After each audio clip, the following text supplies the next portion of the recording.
Feng was just a normal spirit farmer who grew fruits and vegetables that boosted magic and strength in those who ate them. His life was simple, selling his crops and making a living. But everything changed when, on his way home, he witnessed a necromancer killing someone. When the necromancer noticed him, he tried to kill Feng too, but Feng managed to grab his farm tool and break free. Because of the loud commotion and fearing the Awakener Association, the necromancer decided to take over Feng's body and rushed into him. But to his shock, Feng carried a god system inside him. It killed the necromancer instantly and merged Feng's power with his, turning Feng into a necromancer farmer. Awakened with a forbidden talent, Feng runs away from the scene to hide his powers and acted like a farmer to survive, but little did he know his life had already changed completely. It all starts 300 years after the Great Disaster. Magic spiraled out of control. The demon race descended from the skies and began a long, brutal war against humanity. After that war, the human population dropped sharply, and society collapsed. 10 powerful people awakened great magic and created huge protective barriers. These barriers held back the invading demons, letting humanity survive for a while. Humanity then entered a new age. When people reached adulthood, each person awakened a profession. The 10 original powerhouses turned their professions into inherited professions. Each of these inherited professions could exist in only one person at a time, becoming pillars for all of humanity. At Feishuan City, the sky was bright and clear. It was the year 335, April 1st, on the Cataclysm calendar. The profession awakening ceremony was about to start. A cart stopped in front of tall buildings, and someone called out that they had arrived. A young man named Feng stepped down from the vehicle and thanked his uncle Zhang. The large plaza was crowded. People gathered for the annual awakening test. Feng looked around in amazement, thinking, the annual awakening test truly lives up to its reputation. It's packed. When people reached adulthood, they took the awakening test. Professions had different ranks: N rank, R rank, S rank, SR rank, and UR rank. Higher rank professions had stronger combat power, and those who awakened rare professions could directly enter elite academies. Young people walked among tall statues of past profession holders, praying for good luck. Feng watched them quietly. A voice from the crowd prayed to one of the statues, asking the great berserker to bless them so they could awaken at least an SR rank profession. But another loud voice came from the crowd, telling the people in front to hurry because the speaker's test was coming soon. Nearby, Feng stood silently, watching the line. A girl prayed toward a statue, saying that she admired Lady Tianu since childhood, and asking her for a blessing to awaken the most noble inherited profession. Hearing this, others thought it was funny and wondered who would daydream like that in broad daylight. Seeing those students, Feng then turned to someone beside him and asked what the people were doing. The other person looked surprised and asked Feng if he didn't know.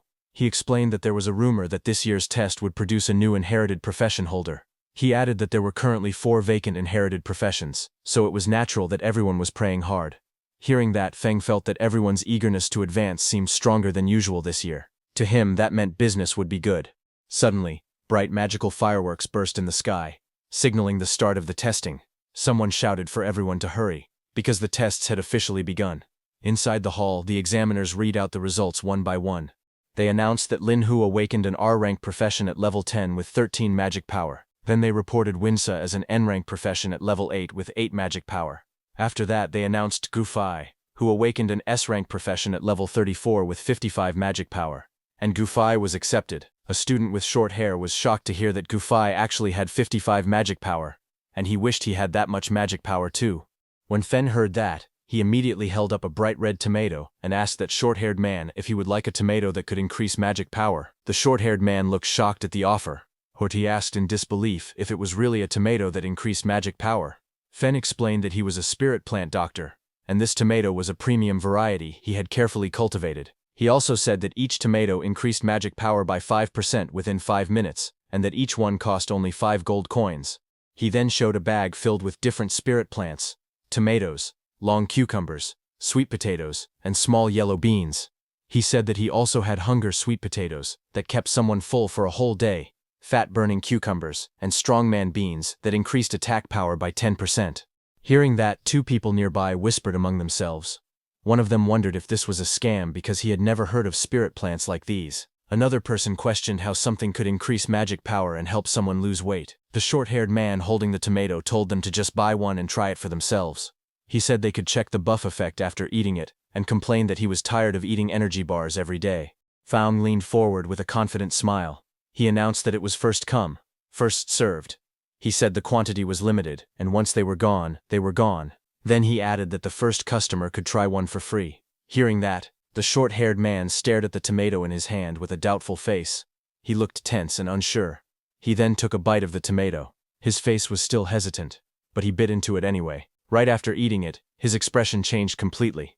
He clenched his fists with excitement as a bright glow of energy appeared behind him. He shouted that his magic power really increased and that his body felt lighter. A blond young man nearby stared in shock and asked if he was seeing things because he knew that the spirit plant vegetables were developed by the Extraordinary Academy's agricultural department, and he heard they were usually supplied to SR rank professions. Femme told that man that this was a special promotion for the test convention, since everyone here had the potential to become academy students. Hearing that, the blond man's eyes lit up, and he quickly asked Femme to wrap all of the vegetables for him.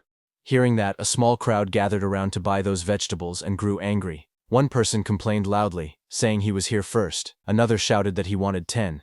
Someone else praised the tomatoes, calling them extraordinary produce. Another excited person said that his magic power really did get a boost.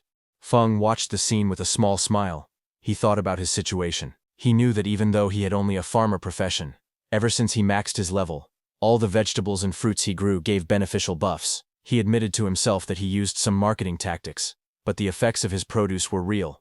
After selling all of his vegetables, Feng sat alone in front of a certain shop. He was packing his bag quietly and was about to leave, but suddenly noticed someone coming toward him. When he looked up, he saw that same blond man from before approaching. Seeing that blond man, Feng listed the things he sold: chestnut pumpkin seeds for 5 gold, flower rhino manure for 7 gold, grape wine making sugar for 10 gold, and some magic power boosting potions worth 257 gold. After listing everything, he handed over 10 gold to that blond man and said it was his payment. This blond man was Feng's friend, who helped him sell his vegetables by boasting about them as a customer. As the blond man accepted the coins, Feng complained that he didn't have enough money left to buy premium fertilizer for improving his fields. The blond man thanked him, calling him Brother Feng. He said the spirit plants were very useful and asked why he didn't grow more. Hearing that, Feng got annoyed and hit the blond man, asking if he thought growing spirit plants with such effects was easy. Later, the two of them walked together under a clear blue sky. The blond man said it was a shame because Feng had high talent since childhood, yet he was only— But before he could complete his words, Feng interrupted and told him to hurry home, saying Aunt Zhou was waiting for him. Then Fensturi walked alone under a bridge thinking about what that blond man was saying. Although people called him a genius since childhood, he only awakened the N-rank farmer profession. He recalled that when he went to burn paper offerings for his deceased father who had been an archdruid, he was scared his father might jump out of the coffin. Thinking positively, he said that maybe this was karmic balance, since he had a herbalist mother and an archdruid father, yet he became a farmer. But in truth, he was satisfied with his peaceful life. He felt relieved that he did not have to go to the battlefield and die like his father, and that his mother would not have to worry. As he walked forward, he said that even if it was only for his mother's sake, he must take care of their family farm properly. But suddenly a single drop of water fell on his face. He looked up in confusion. He asked himself why it was raining when the sky was clear. But wind suddenly swirled around him, and a man came falling toward him from the sky. That man fell toward the street with a terrified face. Finj watched in shock as the man crashed into the ground. He panicked and wondered what was happening. He asked if the wall had broken, or if demons had invaded. But before he could understand anything, that fallen man lying on the ground suddenly woke up. He was surrounded by broken stone pieces. His bag and a lantern lay beside him. The injured man on the ground held a small device tightly. With panic in his eyes, he spoke quickly that the inherited profession holder, Necromancer Heishao, had betrayed them and was trying to transfer his profession inheritance to the demon race. That injured man thought to himself that he needed to notify someone as soon as possible. But before he could act, a huge dark claw wrapped in purple light appeared above him. The claw's power made the air shake as it moved toward him. The man looked terrified as the purple energy surrounded him. Feng, watching from a distance, was shocked, wondering what was happening. He could not believe that someone could transfer an inherited profession to the demon race. He questioned if that was even possible. Suddenly, a demon-like figure, whose whole body was covered in purple energy, appeared and crushed that injured man. His dark voice echoed in the purple haze. He called that injured man a fool, who saw everything but instead of running, he was rushing to his death. That demon-like figure grabbed his shoulder and thought that if he hadn't been injured by forbidden magic he would have escaped the city already. And once he transferred his inherited profession to the demon race, he would gain an immortal body. But since he had been delayed for so long, the academy had probably noticed his actions by now. But suddenly, the demon's eyes narrowed sharply, as it sensed something. At his side, Feng, while trembling, tried to sneak away from there slowly because he had stumbled into a murder scene. He thought that since the demon had not noticed him yet, he should quietly slip away. He began tiptoeing backward, trying to leave without making a sound. But before he could, that demon surrounded by swirling purple energy extended his hand toward Feng, asking if he had ever said Feng could leave. He grabbed Feng by the collar and lifted him into the air. The demon told Feng that the person who had just died was the famous Dean Ye of the Extraordinary Academy. He said the dean died pitifully and asked if he should use Feng's blood and bones as an offering to honor the dead dean. Feng gritted his teeth as purple energy wrapped around him. He thought that this twisted pervert demon's magic power was terrifying. He could not break free at all. Holding his breath, Feng tried to stay calm. He asked himself if there was anything he could use, anything that could drive the demon away. Suddenly, he noticed a small farming tool floating nearby, glowing with purple light. Feng extended his hand toward it, and used his Farm Tool Mastery Max Skill's derivative skill Farm Tool Summoning. He reached out and grabbed the summoned tool. As he gripped it tightly, he spoke in a firm tone. He said that making an offering was the kind of thing one should do personally, not rely on someone else to perform. Saying that, he struck the demon's hand with full power, telling the demon that he would descend to the 18th level of hell. Femel's attack injured the demon, who let go of him. The demon looked shocked, saying this was impossible. He could not understand how the kid, who clearly had a simple farmer profession, managed to injure him. As Feng broke free from the demon's hand, he backed away. To fight back, he looked around and saw a fallen tool on the ground near that dead man. He reached forward quickly and grabbed the object, which looked like a lantern-type device glowing with purple light. Feng activated that lantern, and a huge blue beam of energy shot toward the demon. The beam struck the demon with overwhelming force. To defend, the demon gathered purple energy. A dark swirling sphere formed in front of him, with many purple tendrils stretching out like roots in the air. The impact caused a massive explosion of purple and blue energy. Dust filled the air. When the smoke began to clear, the demon stood again. His armor cracked, his expression filled with rage. But before that demon could attack, strange purple spinning shapes appeared in the air above Feng. Purple markings circled around him from every direction. The demon immediately recognized those shapes and, in frustration, said it was the array dancer's marking formation. That demon crouched low as purple energy swirled around him. He glared forward with sharp eyes and said that if he could not escape, he would simply possess Feng's body and leave. Purple energy wrapped around the demon's body as he charged at Feng with full speed, giving Feng no time to even react. Feng let out pained sounds as the demon entered his body. The swirling energy closed around his body, pulling him toward the dark figure.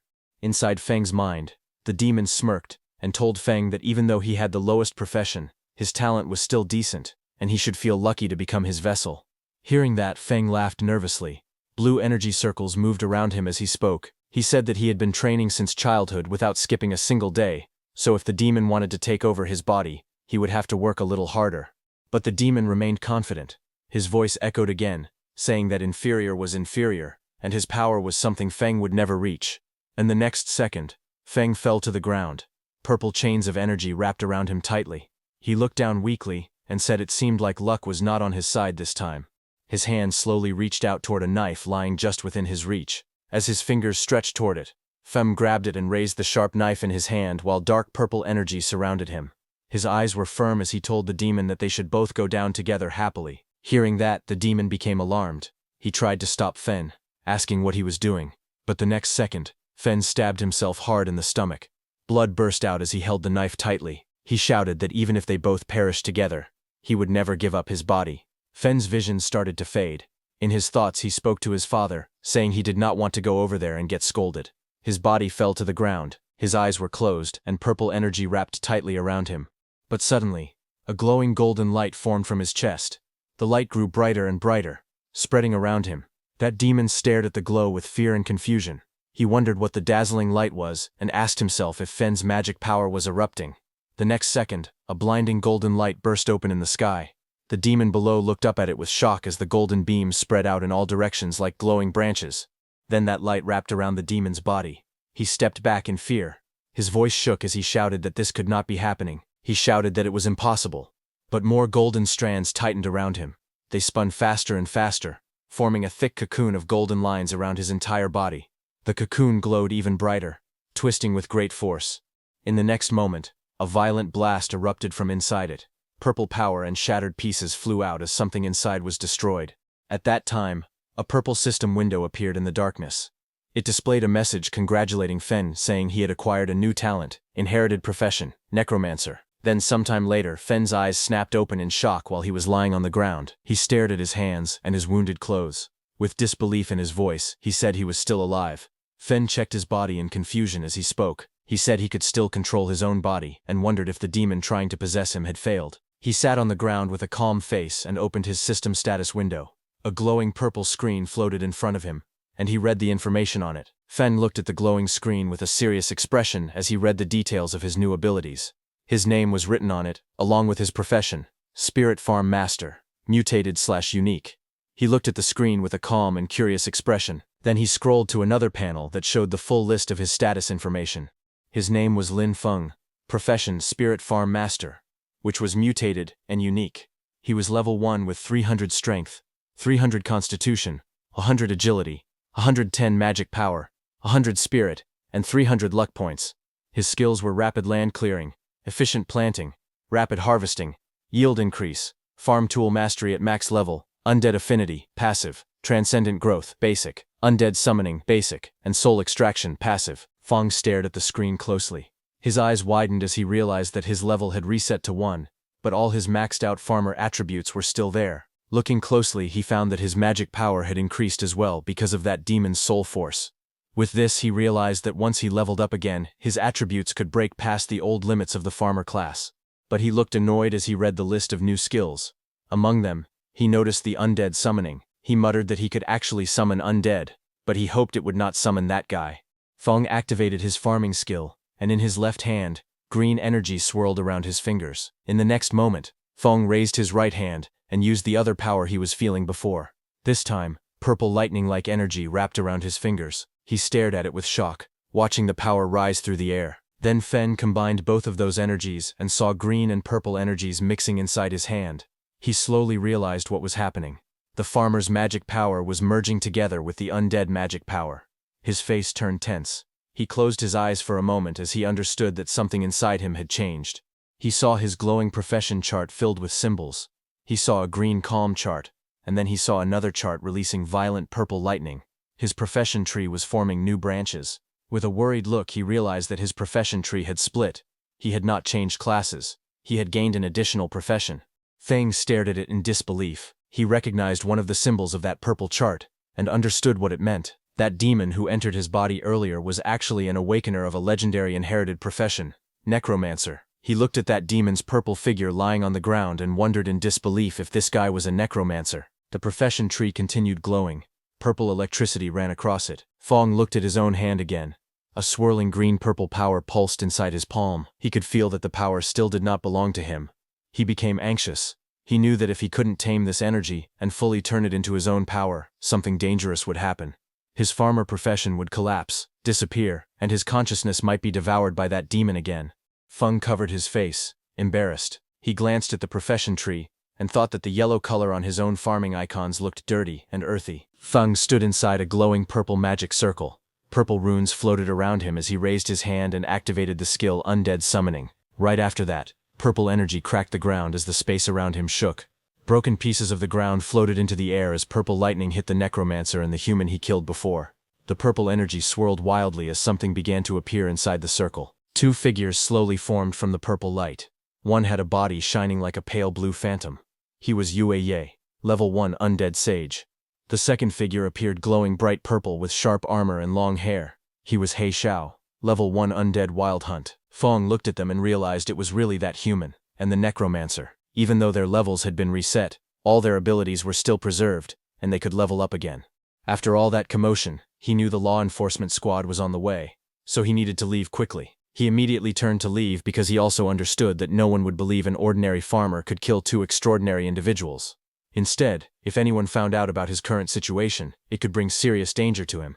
So Feng walked away with his backpack, but he was determined and said that the urgent priority was to find a place that could give him protection, resources, and high-tier land. Haitu wanted a place where he could test and control his dangerous new power and turn his dad's theories into reality. Then one day later, Feng went to his family farmland, which was clear and bright. Feng walked along the open fields, looking troubled. He thought about how a full day had passed, yet the Necromancer's influence on his profession still had not faded. But leaving that aside, he opened his laptop to watch the news. A man in a suit appeared on the finance channel. He greeted the audience and announced that the day marked the birthday of a veteran agricultural teacher. Back on the farmland, Feng inspected a young plant in his hand. Purple lightning wrapped around his fingers as he examined the sprout closely. He noticed that every crop affected by his new power was turning strange. Around him, the mutated plants grew unnaturally. Green vines thickened, stretching under a sky filled with purple energy. The stems twisted into complex shapes, forming net-like structures that shimmered under the sun. Soon, one plant swelled into a large cabbage-like bulb. Purple energy pulsed from within its leaves. The bulb shook and then burst open, releasing thick smoke. Suddenly, a long dark vine shot out and grabbed a small bird mid-flight. Sharp purple spikes rose from the plant as the bird struggled in the air. Feng looked at it in shock. His mouth hung open as he stared at the monstrous plant spreading across the field. He raised his voice in disbelief, wondering what he was even looking at. Panic crept into his face as he realized the danger. If people saw these strange creations, he feared they would mistake it for a demon invasion. Feng immediately grabbed a shovel and started digging, saying that he needed to dispose of the mutated crops as fast as possible. He stared at the cabbage he had just disposed of, and thought about how his new magic power had caused terrifying mutations in ordinary plants. He wondered if, by guiding this power properly, he could use it to grow crops on purpose. Thinking about it, he believed that if he learned to control this power, he might create the special plant varieties his father had imagined but never succeeded in cultivating. He imagined growing high-value crops that could raise a person's profession level. While he was thinking all that, urgent news suddenly appeared on the television.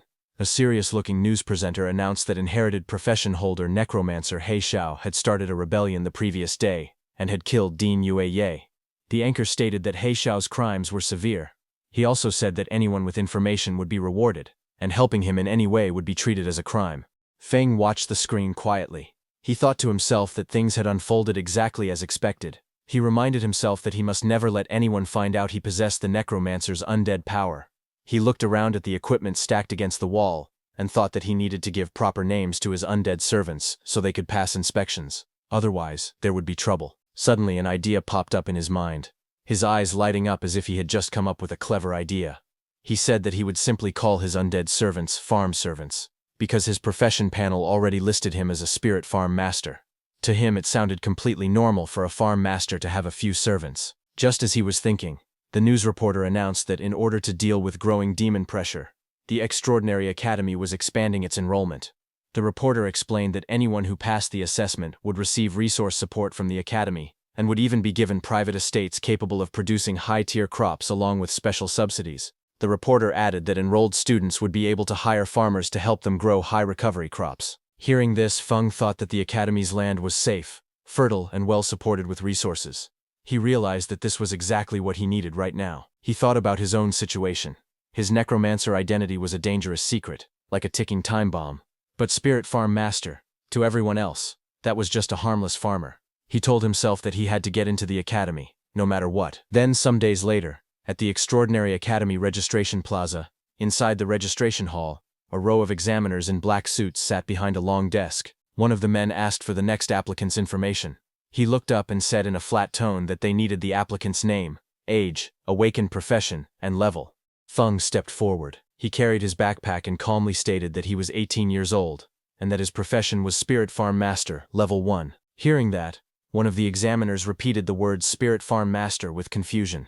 He scanned the documents in his hand and frowned. He said he had never heard of that profession, and assumed it was another non-combat job trying to sneak in. He told Feng to release his profession aura. Feng lifted his hand, and a green aura formed around it, swirling like spiritual energy. The examiner stared at it with disdain. He leaned back, unimpressed, and called it the garbage aura of a farmer profession. He waved dismissively, and told him not to waste his time, then shouted for the next applicant. Nearby students began laughing loudly. One mocked the name Spirit Farm Master, asking if Feng had made it up himself. Another joked that it was hilarious for a level 1 farmer to even think about applying. They told him to go back to farming. More voices joined in, saying that Instructor Li was right and that someone like Feng would only drag down the school's standards. They said they wouldn't even hire him to work their own fields. But Feng stood facing them without reacting. He looked toward Instructor Li and spoke steadily. He explained that his profession was a mutated profession. He asked the instructor to give him a chance. He added that his fundamentals were solid and that he would not disappoint. But the instructor grew angry and shouted that solid fundamentals meant nothing for someone who was only level 1. He said a level 1 person couldn't possibly have any real foundation. Then he ordered the security guards to throw Feng out. Hearing that, Feng stepped forward, calmly, and reminded the instructor of the rules. He said the recruitment notice clearly stated that all professionals were allowed to take the test. He warned the instructor to be careful, saying he might even report him. Fen Trun then held up his phone. With a smug look, he pretended to call the supervision bureau and said there was a teacher refusing to let him take the academy exam. Hearing that, the instructor panicked.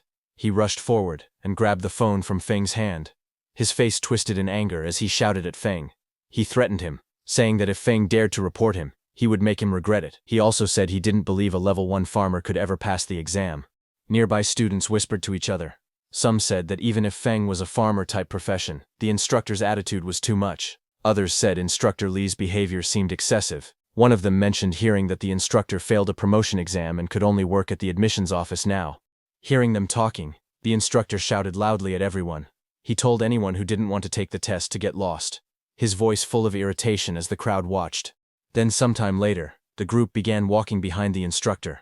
Feng followed among the other students. Soon they arrived at a huge building covered with giant twisted wooden roots. Many people stood outside it. The instructor looked back and spoke, telling Feng that he could still admit defeat now if he wanted. But Feng walked forward calmly and thanked the instructor for leading the way. The entrance was covered with wooden boards marked with warning signs. 2 glowing portals appeared on the ground and Feng stepped toward them with the others. Inside the structure, Feng flew through the air, bouncing between the thick wooden roots. He managed to land on one of the roots and caught his balance. Feng narrowed his eyes and said that it was time to let the horned rabbits experience the terror of industrialized farming. He then sat down and pulled out a jar filled with orange powder. With a confident smile, he explained that this carrot essence powder was his newest creation. According to him, it could easily lure even level 20 mighty rabbits, so dealing with these low-level horned rabbits would be simple. He said it was a piece of cake. He then knelt on the ground, sprinkling the carrot essence powder carefully over the soil. A thin trail of powder spread out around him as he worked. Then immediately carrots grew on the ground. A few minutes later, a small pink horned rabbit appeared. It sat happily among the grass with several carrots lying in front of it, looking excited as it stared at the food. But suddenly, Feng's powerful undead, covered in dark purple energy, rushed forward. Their attack hit the rabbit instantly, knocking it away with a burst of lightning-like force. Feng stood before his 2 summoned warriors. One was dark and sharp with blue and black armor, the other wrapped in glowing purple energy. He told them that waiting for rabbits was too slow and instructed them to listen carefully. He ordered both of them to make sure no one else saw them and to kill every horned rabbit that had been lured nearby.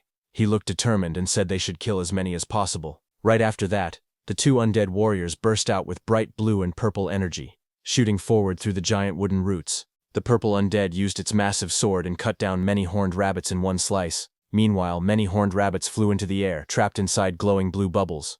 The dark blue armored undead floated among them, controlling the swirling energy around the captured rabbits. And then, with a flick of his finger, he killed all of them. Feng watched them and whispered to himself that the 2 undead following him were still incredibly strong, even though they were only level 1. He felt he had really gotten lucky. But suddenly, a loud bell rang, and a voice announced that time was up. Outside, Examiner Li in a black suit stood before the big tent and ordered all examinees to come out and hand in the rabbit horns they had collected. Students lined up to submit what they gathered. Examiner Li shouted at each person harshly. Someone who brought 2 horns failed. Someone with 3 also failed. Another person with none was told to get as far away as possible. Some students complained that rabbits were usually easy to find, wondering why they were so rare this time. Another student said that getting 4 horns was decent because many people didn't find even one and would have to wait for the next recruitment. Then Feng stepped forward. Examiner Li looked at him with annoyance and called him trash, saying he probably didn't have a single horn and should hand over whatever little he had. But instead of answering, Feng raised his hand, and a glowing green magic circle formed around his fingers as he opened his inventory with a confident smile on his face. The next moment, a huge wave of pink-horned rabbits came crashing into the tent like a tidal flood. Dozens upon dozens of fluffy bodies piled up, burying the rude examiner under them until only his arms and legs stuck out.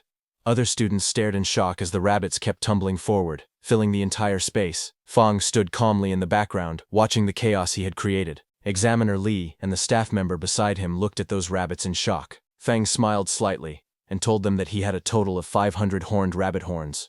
He politely asked if they wanted to count them. The examiner's face twisted in disbelief. He stuttered in panic. and accused Feng of cheating. But suddenly the teaching director appeared. He stepped forward with a stern expression and scolded the examiner, asking how someone his age could still bully a child. The examiner froze and nervously asked why the director was there. The director said that if he hadn't come, all of his pet rabbits would have been wiped out by people with no professional ethics. The director then looked at Feng and told him that he had passed the preliminary test. Hearing that, Feng bowed deeply toward him and thanked him for being fair. But when the director saw Feng's face, he got shocked. He stared closely at Feng and said that Feng gave him a familiar feeling, and asked if Feng knew why. Hearing that, Feng's eyes narrowed slightly. A tiny bead of sweat slid down his cheek. He stayed silent, but his expression showed clear unease. He walked back as his thoughts surfaced. He wondered if he had been exposed. His face hardened with worry as he looked ahead, unsure of what the director had figured out. The teaching director stood in front of Fen with a calm expression. He looked down at Fen and asked what his relationship was with Professor Lin Xie. Hearing that, Fen's eyes shifted slightly. He sighed, thinking to himself that it seemed the director hadn't discovered his class ability. Fen then relaxed and calmly said that Lin Xie was his father, and asked if the director knew him. Hearing that, the director's expression softened. He leaned forward with interest, and said that Feng was the son of an old friend. Judging from the situation, he assumed Feng was planning to enroll in the school. The director then asked if there were any difficulties, and, as his uncle offered to pull some strings for him. But before he could continue, a woman with long pink hair stepped forward. She wore glasses and a white dress. She coughed and told the director that everyone was watching. Hearing that, the director turned around and saw a group of students standing behind him, staring and whispering among themselves. The director muttered that he was only expressing his thoughts. He then looked back at Feng and said that he had some business to handle. He promised that once Feng enrolled, he would personally show him around the school. The director walked away, and the next second his body was surrounded by swirling smoke and he disappeared. Feng watched him leave, a bead of sweat trailing down his cheek as he wondered why the teaching director gave off such unreliable vibes. Then that pink-haired teacher stood in front of the gathered students. She raised both arms and announced that the students who passed the prelims should follow her. She then told the ones who didn't pass not to be discouraged, promising that there would be more chances next time. The scene then shifted to a large meeting room inside the Extraordinary Academy's solar branch. Several people in suits sat around a long table while a man at the front prepared a briefing. A man with long hair stood before a large display board filled with silhouettes and images. He explained that Dean Yu Yi and He Shou had gone missing at the same time. He said Dean Yu Yi had likely discovered He Shou's secret and had been spotted during the pursuit. He continued, saying the two eventually perished together, but there was still an unknown mastermind who had taken He Shou's legacy talent. With growing excitement, he declared that if they found the person who took the undead talent, they would uncover the truth behind everything. He pointed at the display board and insisted this had to be the answer. Hearing him, another man grabbed his head in frustration. He told the excited man named Tuka that they understood he wanted to earn merit, but asked him to stop making brainless guesses. Hearing him, Tuka slammed the table. His voice shook with anger as he shouted that none of them believed him. He warned them to just wait, because he would definitely find the evidence. Across from him, the two people seated at the table stared back nervously, sweat dropping down their faces. As Tuka left the room in anger, a woman asked her companion if it wasn't bad to let Tuka leave like that, since he was connected to the Duke. Hearing that, the man turned to her in surprise. But suddenly the teaching director stepped forward through swirling white energy. He said it was better that the troublemaker was gone, because the Solar Academy existed to train real elites, not to give out empty positions. The director then explained that a mission had been issued from above. Once He Shou was found, he must be killed on sight. He asked if the two officers understood. The woman hesitated, and asked what they should do if He Shou was already dead. The director looked away, and said that maybe He Shou had changed his appearance. So anyone who used Necromancer skills, he said coldly, would be wiped out completely. Meanwhile, in the mission hall of the Extraordinary Academy, many students gathered under the bright lights. A glowing blue portal floated behind the podium, casting light across the room as students chatted and waited. Then suddenly that pink-haired teacher came out of the portal, and stood at the podium and began announcing the mission. She stated that the re-examination task required all new students to clear a level 5 special dungeon called the Magic Horned Beast Lair, located outside the city. She also announced that the time limit for the mission was only 3 hours. Hearing her, the crowd in front reacted with shock. Some students panicked, saying they were only level 4 or 5, wondering how they could possibly finish such a dungeon in such a short time. One boy asked if anyone could actually do something that difficult. Another said grinding down the final boss might be possible, but completing everything within 3 hours seemed too hard. The pink-haired instructor smiled calmly. She told them that they were not required to clear it solo. She explained that they were allowed to form parties, but each team could not exceed 5 members. After forming a group, they had to return and register their starting time. Hands immediately shot up throughout the hall. Some shouted that their team of 4 needed one strong frontline warrior. Others called out that they were elemental mages with explosive damage. A girl introduced herself as Zhao Nanyang and asked if any strong seniors would be willing to carry her. Among the lively crowd, Fen stood off to the side. Carrying his backpack, he looked down at a glowing system screen in front of him, reading the mission details displayed on it. While Fen was standing quietly, suddenly a pair of red high-heeled boots stepped toward him. Fen lifted his head slightly, noticing someone approaching. A pink-haired girl with twin buns stood in front of him, smiling warmly. She introduced herself as a level 7 magic class student. She told him she had watched his prelims and saw how he managed to kill so many magic-horned rabbits. She said he must be very amazing and politely asked if she could team up with him. Feng listened calmly. In his thoughts, he noted that a level 7 student was definitely strong enough to solo the dungeon. He thought that if he were still just a farmer class, he would happily accept such an invitation, but his necromancer abilities absolutely could not be exposed, so he needed to avoid teaming up. He rubbed the back of his head with a relaxed smile and told her he preferred acting alone, gently refusing her offer. Hearing that, the girl kept her pleasant expression and wished him a smooth clear. She then turned and walked away in her red heels. Feng also walked off in the opposite direction, ready to face the mission alone.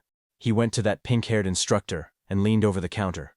When she heard that he wanted to go alone, she told him that this dungeon's difficulty wasn't low, but Feng said it was fine and asked her to give him the mission directly. Next, she handed him a scroll.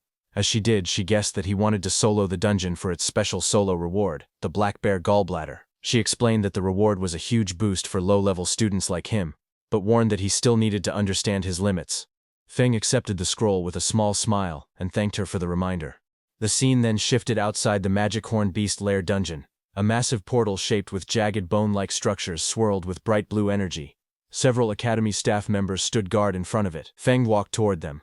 One staff member stepped forward and asked where his teammates were, but Feng replied that it was just him. Hearing that, both staff members looked at him with concern. One of them told him that a level 5 dungeon was too dangerous for a single person, and advised him to find teammates before entering. But Feng held the rolled mission scroll in his hand, and looked straight ahead. He calmly told the examiners that the rules allowed a solo entry. The 2 staff members standing near the dungeon gate whispered to each other. One of them guessed that Feng probably wanted the solo reward, the Black Bear Gallbladder. The other said that Feng had guts, but he should first think about whether he had the strength for it. Left with no choice, they let him go.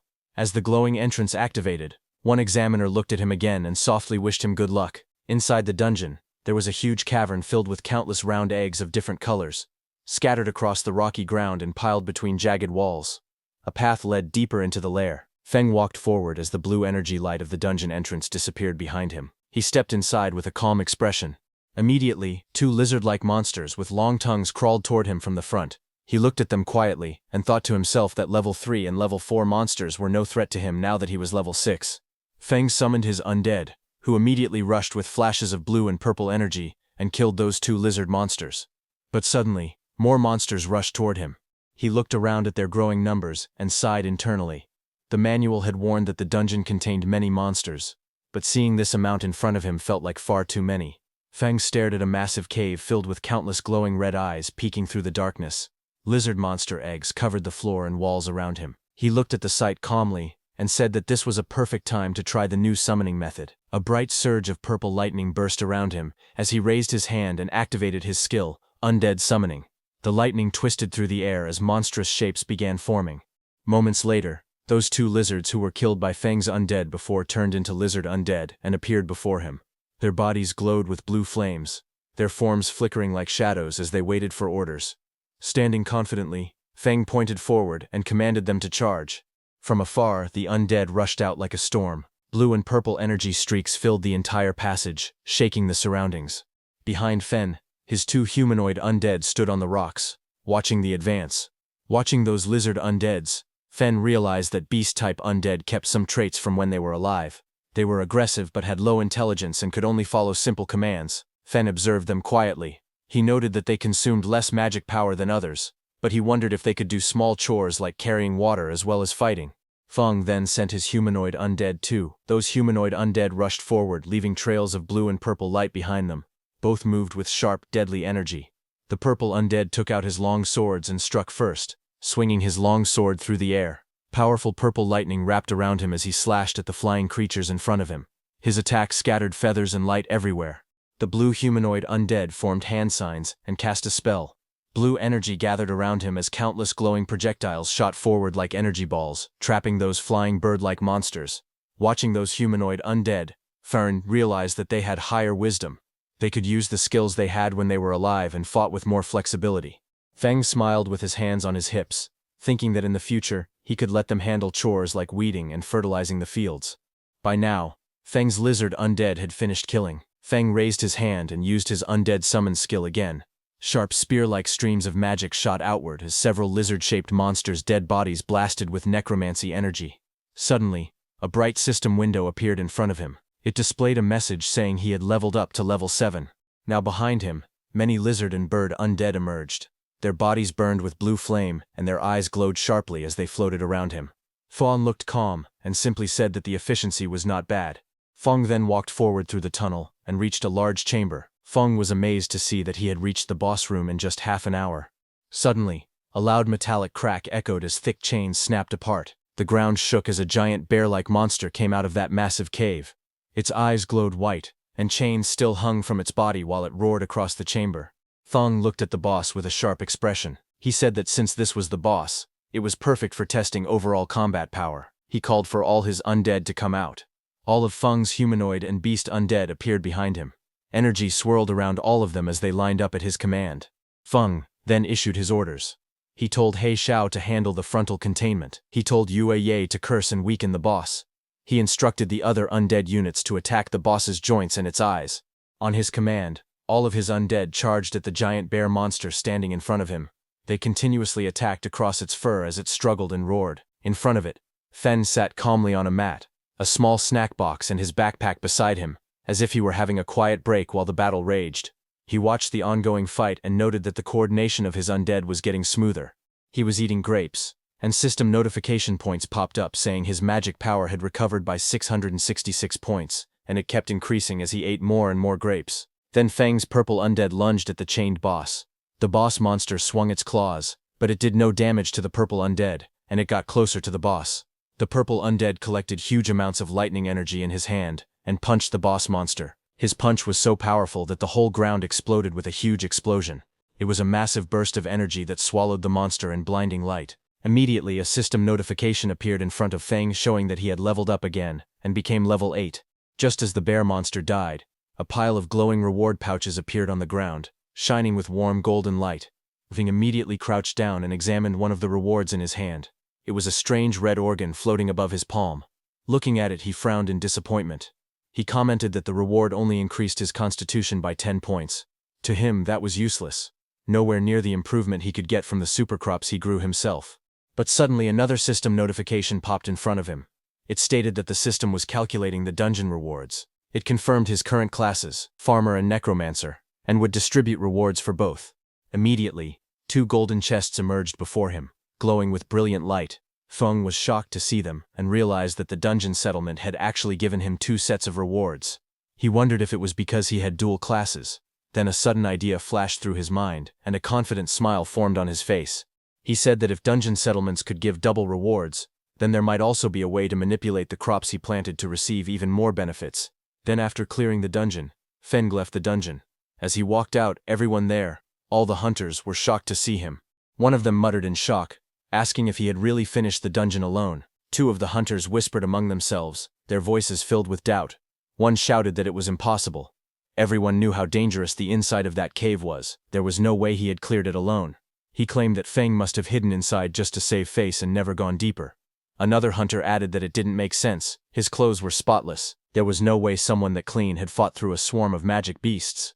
But Feng didn't care what they said. He went to the mission center and handed over the mission scroll to that pink-haired teacher, saying he was there to hand in the mission. The pink-haired teacher checked the dungeon scroll in her hands, and a green confirmation mark appeared on the screen, confirming that he had completed the mission. Seeing that, the pink-haired teacher's eyes widened in shock. She couldn't believe that he had actually passed, and that he had done it completely solo. Feng smiled softly. His expression remained composed, confident, and quietly satisfied with his achievement. Inside the academy's mission hall, The pink-haired instructor took the mission completion scroll from Fen. Her expression was calm yet serious as she spoke to Fen standing across from her. She said she would submit the scroll to the Academic Affairs Office but warned him that clearing a dungeon alone was still far too reckless. She added that if a freshman were to die in a dungeon right after entering the school, it would become a serious problem. Feng listened quietly, his usual composed smile returning. He nodded, and replied respectfully that he understood and thanked her for the reminder. The instructor adjusted her glasses and smiled softly. She told him that the final instructor interview would soon begin in the academy auditorium, and advised him to take some rest before then. Feng nodded again and turned away, walking down the bright hallway with his hands in his pockets. Behind the glass walls, a few upperclassmen noticed him leaving. They whispered among themselves, watching curiously as he disappeared around the corner. Seeing those upperclassmen watching Feng, the pink-haired instructor sighed lightly and pushed up her glasses again. She thought to herself that she hoped this experience would teach Feng a lesson. Being too bold or impulsive in the academy could easily lead to trouble. Outside, Fens walked through the academy's forest path. Sunlight streamed through the tall trees as a faint light barrier shimmered between the woods. Fens walked quietly through the forest path when he suddenly sensed something behind him. His eyes narrowed slightly as he realized that someone was following him. Behind the trees, a group of 3 boys hid awkwardly, each holding a cloth in front of themselves as they tried to stay concealed. Fen kept walking forward, lifting his hand casually as a faint purple magic circle appeared around his fingers. A little farther back, the 3 boys whispered nervously among themselves. One of them frowned and said that since Fen could clear a dungeon alone, his strength must not be simple. He worried they might mess up. Another one waved it off. He said that no matter how strong Fen was, he was still under level 10, so his strength had limits.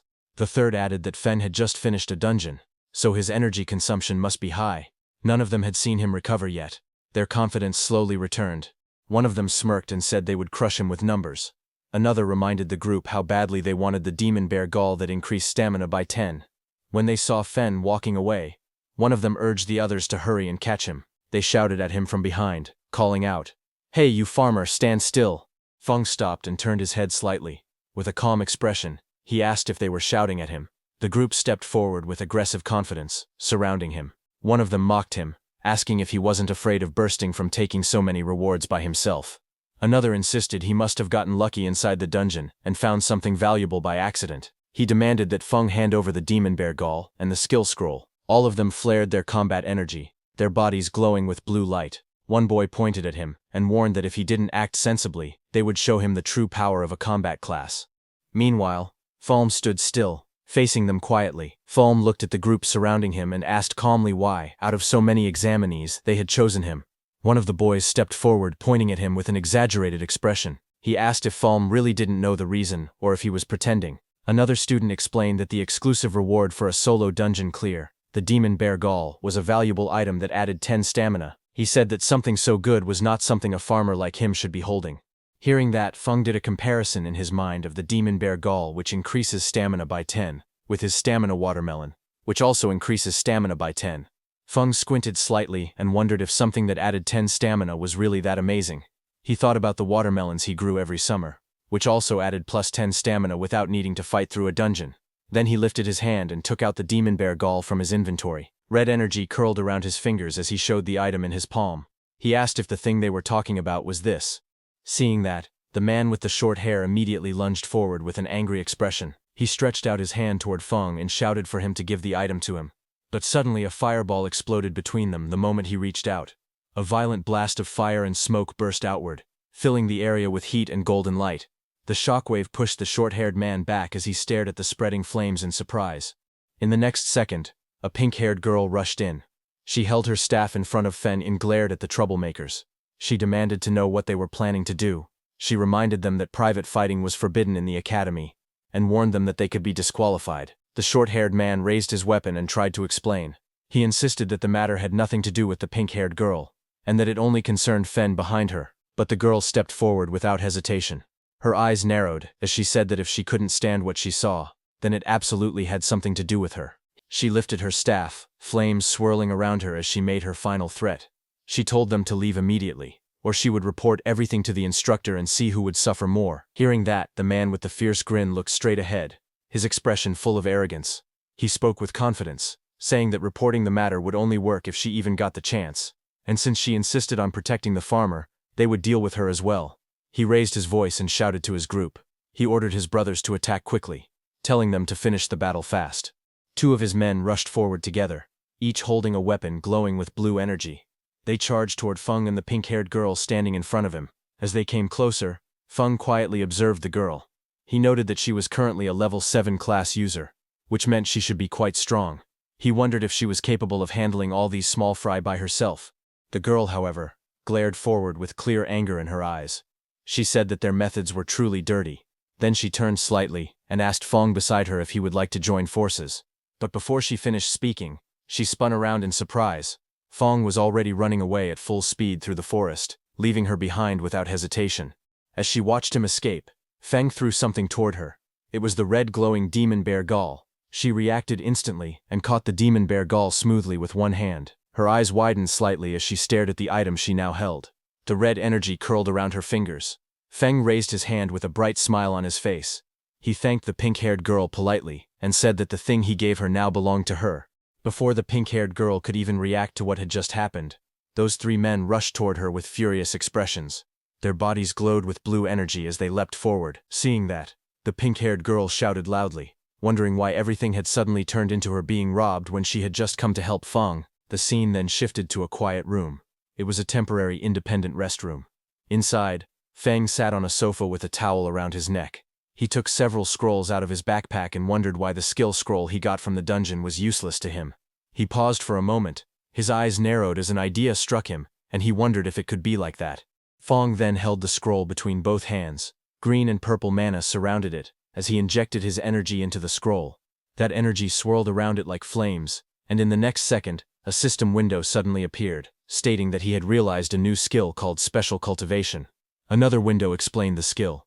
It was a beginner-level special cultivation skill that allowed him to use mana and certain materials to strengthen undead summons. It said there was a chance to increase their level, their quality, or give them new skills. Seeing the system notification, Felm jumped in happiness, saying it really worked. He explained that the scroll required mana from both of his classes at the same time in order to activate. Felm then summoned all his undeads. The tall shadowy figure of the largest summon stood in front of Felm, its body wrapped in purple and blue lightning. Felm stood shirtless in front of them. He lifted his hand with confidence and told them that it was time to test the new skill. Green energy flickered around Feng's fingers as he focused. His expression stayed calm, as if he already knew the result. The tallest summon, Heikui, was the first to react. Purple flames burst from its body as its power rose sharply, and a glowing message appeared beside it showing that it had advanced from level 6 to level 8. Next, the summon with the icy armor, Yuye, was covered in swirling blue energy. Its strength climbed rapidly, and it rose from level 6 to level 8 as well. The demon-horned bear followed soon after. Blue light wrapped around its heavy frame, and its level jumped from 7 to 9. Two smaller summons, the horned lizard and the horned eagle, glowed together in bright blue light. Their combined levels increased, rising from level 5 and 6 to level 7. Watching all of this, Feng tilted his head slightly. A small smile appeared on his face as he nodded in satisfaction. He said softly that it was not bad at all. He stood facing his newly empowered summons. Purple and blue energy stormed around their bodies. The huge figures of Heikui and Yuye towered in front of him, both stronger than before as they waited for his next command. Watching them, Feng lowered his eyes, and a quiet thought formed in his mind. He said that the only bad thing was when he would be able to obtain new fields, because he couldn't bring himself to ruin the fields at home just to experiment on new crops. Then sometime later, he walked out of his room, wearing casual clothes and a backpack. He stepped through the doorway with his hands in his pockets. But as he was closing the door, suddenly that pink hair appeared and called out to him. She brought up the demon bear gall. Fenton slightly, and lightly smiling, told her that the demon bear gall was hers. Hearing that, the pink-haired girl's eyes widened. She held a small package tightly against her chest and shouted that the item was very valuable. Hearing that, Feng stared at her with a tired expression, his eyes half open. He muttered that there was no need to treat such rotten material like a treasure, and after saying that, he left from there. The girl froze. She repeated his words in disbelief and asked if she had heard correctly, rotten. Feng left the resting area and walked deeper into the forest where tall trees covered the area. He was very deep in the woods. He looked left and right and thought that there shouldn't be anyone around. After confirming that no one was around, Feng activated his skill and purple energy gathered around his hands. He wondered what effect the new skill had on crops. The purple energy spread toward two nearby plants, wrapping around them. The plants reacted as the power hit them, growing in some strange way. Feng looked at the plants with a confused face and commented that they looked no different from before when he used his skill on his farm. But suddenly, his eyes widened as he realized something was different. In the next instant, the plants exploded into a huge transformation. A monstrous flower burst upward with sharp teeth and vines, rising high above him as purple energy shot around the forest. Feng's expression was filled with surprise as he looked at the plants in front of him, asking if these two crops could actually move. His eyes were wide, and he seemed unable to believe that the crops could really move on their own. Elsewhere in the forest, another figure sprinted across the treetops with great speed. The spirit energy detector in his hand glowed, and he shouted that the energy reading was getting closer. That man was Tuka, who landed on another high branch. He checked the readings again, and said that his guess was right. There was the aura of a necromancer somewhere in the area. A moment later, Taka reached the forest path. Just as he walked forward, he noticed Feng with a backpack passing by. Taka suddenly stopped and turned around quickly, staring at Feng. Then he reached out and grabbed Feng by the shoulder, stopping him. With a suspicious look, he asked if Feng was a farmer, because he looked like one judging by his clothes. Feng leaned closer and asked Tuka if a farmer had provoked him. Tuka's face then shifted into a look of mild disgust, his eyebrows tightening as he examined Feng in silence. Then Tuka raised his voice, calling Feng farmer, and demanded to know if he had seen a strange person appear nearby. Hearing that, Feng lightly touched his chin and answered that he actually had. Hearing this, Tuka leaned forward in excitement and urgently asked where the person was. Feng lifted his hand and pointed directly at Tuka standing in front, saying the strange person was right there. Hearing that, Tuka froze for a moment. Then his expression turned red with anger. Flames rose behind him as he shouted, asking how dare Feng humiliate him. He angrily declared his status, an elite of Sunwheel Academy, and the nephew of the Iron Lion Duke. His rage only grew stronger. He yelled that a lowly farmer dared to be rude to the nephew of a duke. Fire wrapped around his arm as he swung his fist forward, shouting that he would kill Feng. Tuka transformed into a wolf man, his body surrounded by violent green energy. He shouted that the lowly farmer would pay for his stupid words and actions. The green aura surged wildly around his body as rocks and debris were thrown into the air. Feng was pushed back by the impact. He crossed his arms in front of his chest and planted his feet firmly on the ground. Stones shattered, and dust burst upward around him. But he remained standing. His expression was calm, and his eyes were cold. He stated that the farmer Tuka looked down on could defeat him with one hand. Tuka laughed and lunged forward with glowing green energy swirling wildly around his body. His claws were raised as he charged straight toward Feng. He shouted for him to taste his attack. However, Feng's expression remained calm. As he noticed something strange, he thought that although he didn't know why the Aconite from his field had changed after being corroded by undead magic, it had gained a paralytic effect. He said that the last time he tested it, he had been numb and stuck in bed for an entire day. He added that grinding the Aconite into powder really worked as a narcotic. Tuka's face twisted as he inhaled the narcotic. Dark particles and green energy clung to his fur. Moments later, his eyes spun, stars circling above his head. His body swayed unsteadily, and his whole body started feeling dizzy. He looked down at his own body in panic and demanded to know what had been done to him, shouting angrily as he asked why his strength had suddenly disappeared. Feng stood calmly in the forest. He raised his fingers to his nose casually as he walked forward. With a calm expression, he said that it was just some common aconite powder from the fields. Then he leaned forward, green energy flowing around his arm. With a calm but sharp expression, he said that this was the kind of power farmers had. In the next moment, green streaks burst forward. The attack struck the beast directly, slamming into its body and overwhelming it before it could react. Later, the scene changed.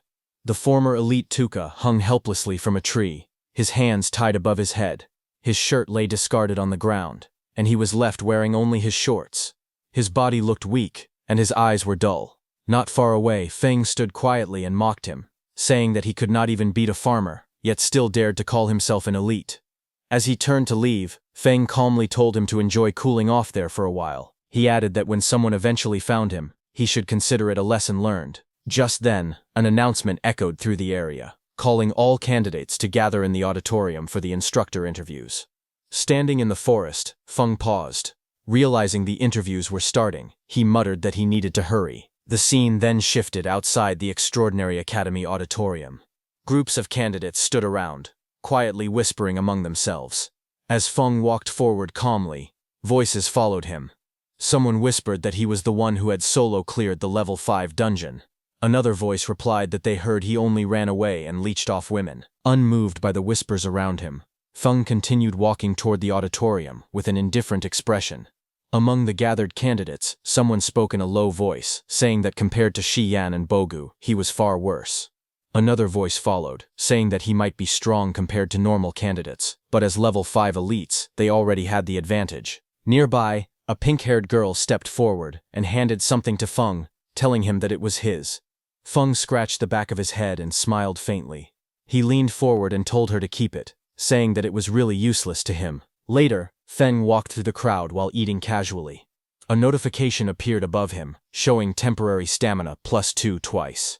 Looking confused, he thought to himself that he truly did not understand why people treated that kind of thing like a treasure. Inside the auditorium, the scene was marked as the instructor interview site.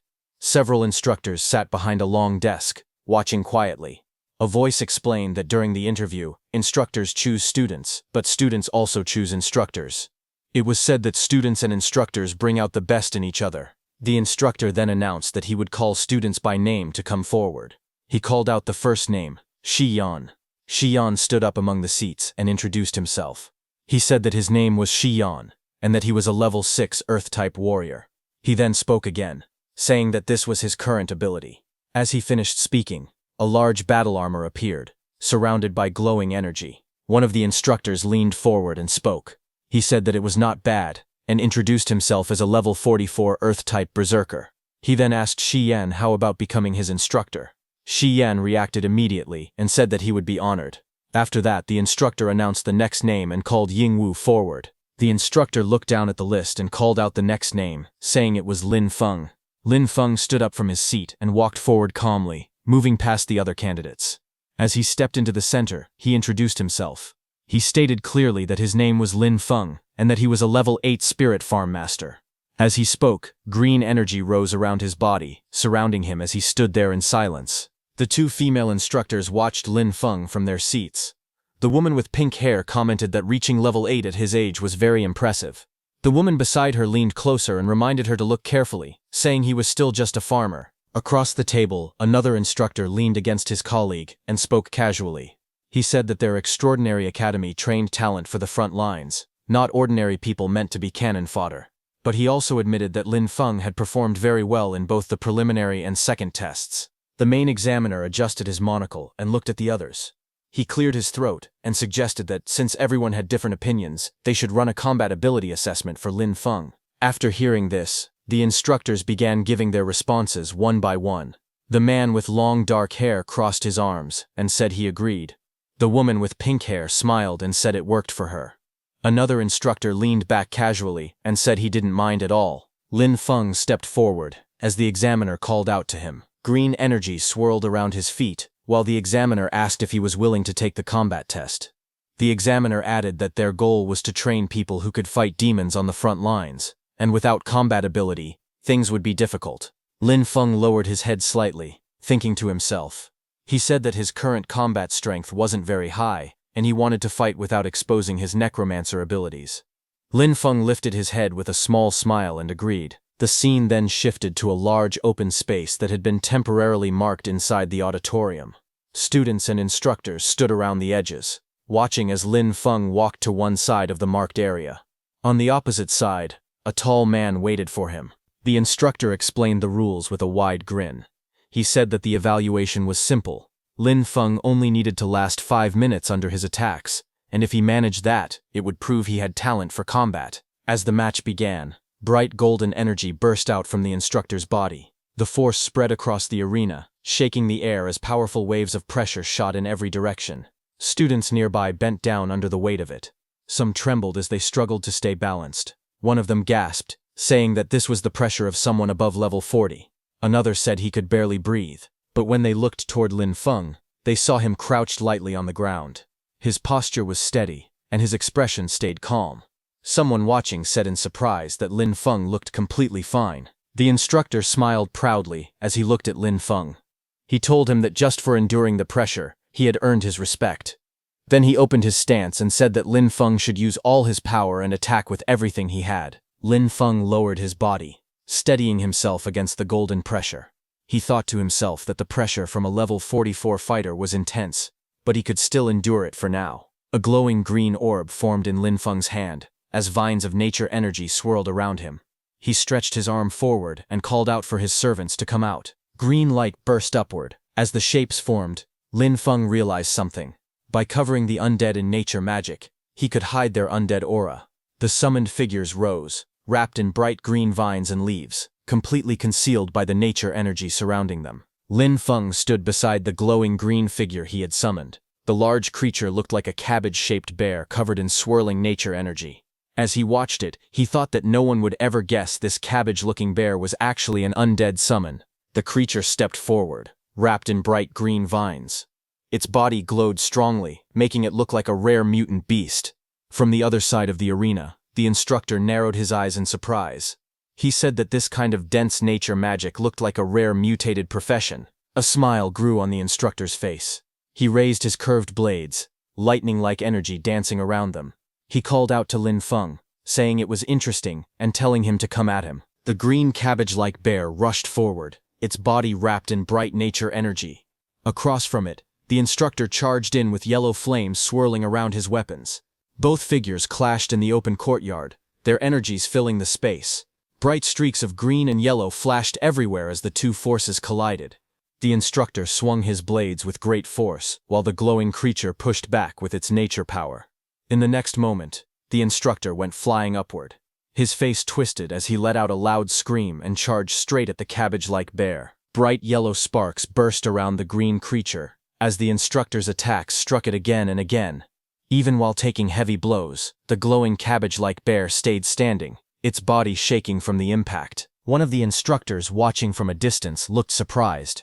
He said that any normal summon would have disappeared by now, but this one was still holding on. The green creature then roared and rushed forward, pushing through the attacks. Yellow and green energy clashed wildly as it charged straight at the instructor, refusing to fall no matter how badly it was hit. One of the instructors looked at the battlefield with sweat running down his face. He asked calmly if Old G was starting to get tired. Lin Feng stood nearby with a relaxed expression. He thought that his summons were undead, so they didn't feel pain or complain. He said that small injuries could be healed easily with a bit of magic. Old G watched Lin Feng and wiped away sweat. He admitted to himself that he originally wanted to show off in front of the students, but now he realized Lin Feng had real talent. He thought that he would need to get serious. Old G then looked directly at Lin Feng. He told him that he would compensate him for the destroyed summon, and asked him to watch closely. The instructor explained that normal summoner professions had to pay a price to make a contract with their summons. If the summon was destroyed, it disappeared, and the contract ended. The instructor activated a powerful skill. Golden energy exploded around him as the words Berserk Skill Bloodthirst appeared. He rushed forward with overwhelming force and struck Lin Feng's green summon. The impact shattered the creature's body. Pieces of green energy scattered everywhere as the instructor stood in the center of the blast, holding his curved weapon. After the attack finished, the instructor stood proudly with his arms crossed. Golden flames wrapped around his entire body. He looked completely confident, satisfied with the result of his strike. The instructor looked at Lin Feng and spoke with a mocking smile. He said that losing a summon must hurt, and told Lin Feng to go ahead and cry. He added that he liked straightforward, emotional students the most. Green energy slowly rose around him. His face turned calm and blank, showing no sadness at all. The instructor stared at Lin Feng in confusion. He wondered why the boy didn't look upset at all. He questioned if Lin Feng was so overwhelmed that he had gone past the point of showing emotion. Just then, green energy suddenly spread out from Lin Feng's body, stretching across the ground like long twisting shadows. The green energy then rose sharply, wrapping around the instructor. The vines and shapes tightened around him, lifting him slightly as he shouted in surprise. He complained loudly, asking how many summons Lin Feng actually had, and accusing him of playing dirty. The atmosphere turned tense. A burst of golden energy exploded around the instructor. He destroyed the green energy wrapped around him, and the force pushed him backward. He shouted in panic as the green power twisted violently through the air. A moment later, the examiner stepped forward and raised his hand. He calmly told them to stop. The instructor relaxed, and Lin Feng stood off to the side, his ghostly blue summon fading beside him. The examiner then faced Lin Feng with a composed expression. He said that Lin Feng had proven himself and was now qualified to become a student of Extraordinary Academy. He continued speaking. explaining that all nature-type instructors were currently on rotation at the front lines, so for now there was no teacher available to guide him yet. Lin Feng looked calmly at the examiner, a faint glow of green energy still drifting around him. He asked what would happen to his cultivation resources. The examiner faced him and answered without hesitation. He said the academy would never shortchange any student's cultivation resources, and that Lin Feng would receive everything according to the standard. The man then adjusted his monocle and continued speaking. He explained that, because Lin Feng was an outstanding student in this exam, he was allowed to make one request to the academy. Lin Feng's expression shifted as he listened. A faint light flashed in his eyes, and he murmured that freedom and cultivation resources together were basically heaven. In the next moment, his tone became cheerful. He stood before the examiner with a bright, almost childlike smile and said that he wanted a plot of land. The examiner froze. He stared at Lin Feng with a confused expression, blue question marks filling the background around him. With disbelief on his face, he asked if Lin Feng really didn't want rare resources, high-grade gear, or top-tier items, and only wanted land. Lin Feng scratched the back of his head with a bright, carefree smile. He explained that his profession was spirit farm master, and said that he couldn't be a master without land. With a cheerful expression, he asked the director if he agreed. The director sighed in defeat. He stood with his hands in his pockets and said there was a training wasteland on the west side of the city that had been unused for a long time. He told Lin Feng he could do whatever he wanted with it. He also added that if Lin Feng had other requests in the future, he could come find him. Lin Feng stood opposite him with his backpack, bowing slightly as he thanked the director. The director told Lin Feng to go rest in the back and called for the next student, and then the view moved to a wooden door with a sign that read Principal's Office. Inside, a file was opened, showing Lin Feng's photo and his information. Sitting at the desk, the principal looked through the documents. He raised his eyes slightly and commented that Spirit Farm Master was quite an interesting profession. Just then, a woman with pink hair rushed into the principal's office and announced that she had an urgent report. The principal looked up from his desk and asked what it was. She handed him a document. The report stated that Tuka, a member of their investigation team who had been tracking He Xiao, had been brutally killed by a necromancer. She explained that the body was found close to the auditorium, and they now suspected that a necromancer had already slipped into the academy. The scene shifted to the western city training wasteland. Lin Feng walked alone through a quiet forest path, holding a paper map in his hand. While studying the map, he muttered the location to himself and then smiled when he finally found the place marked on it. A moment later, green flames rose from his hand as the usage rights document activated. A glowing message appeared, stating that he now had permission to use 100 mong of training land in the west of Fengtran City, granted by the Extraordinary Academy. Another message followed, explaining that a temporary lease agreement had been activated.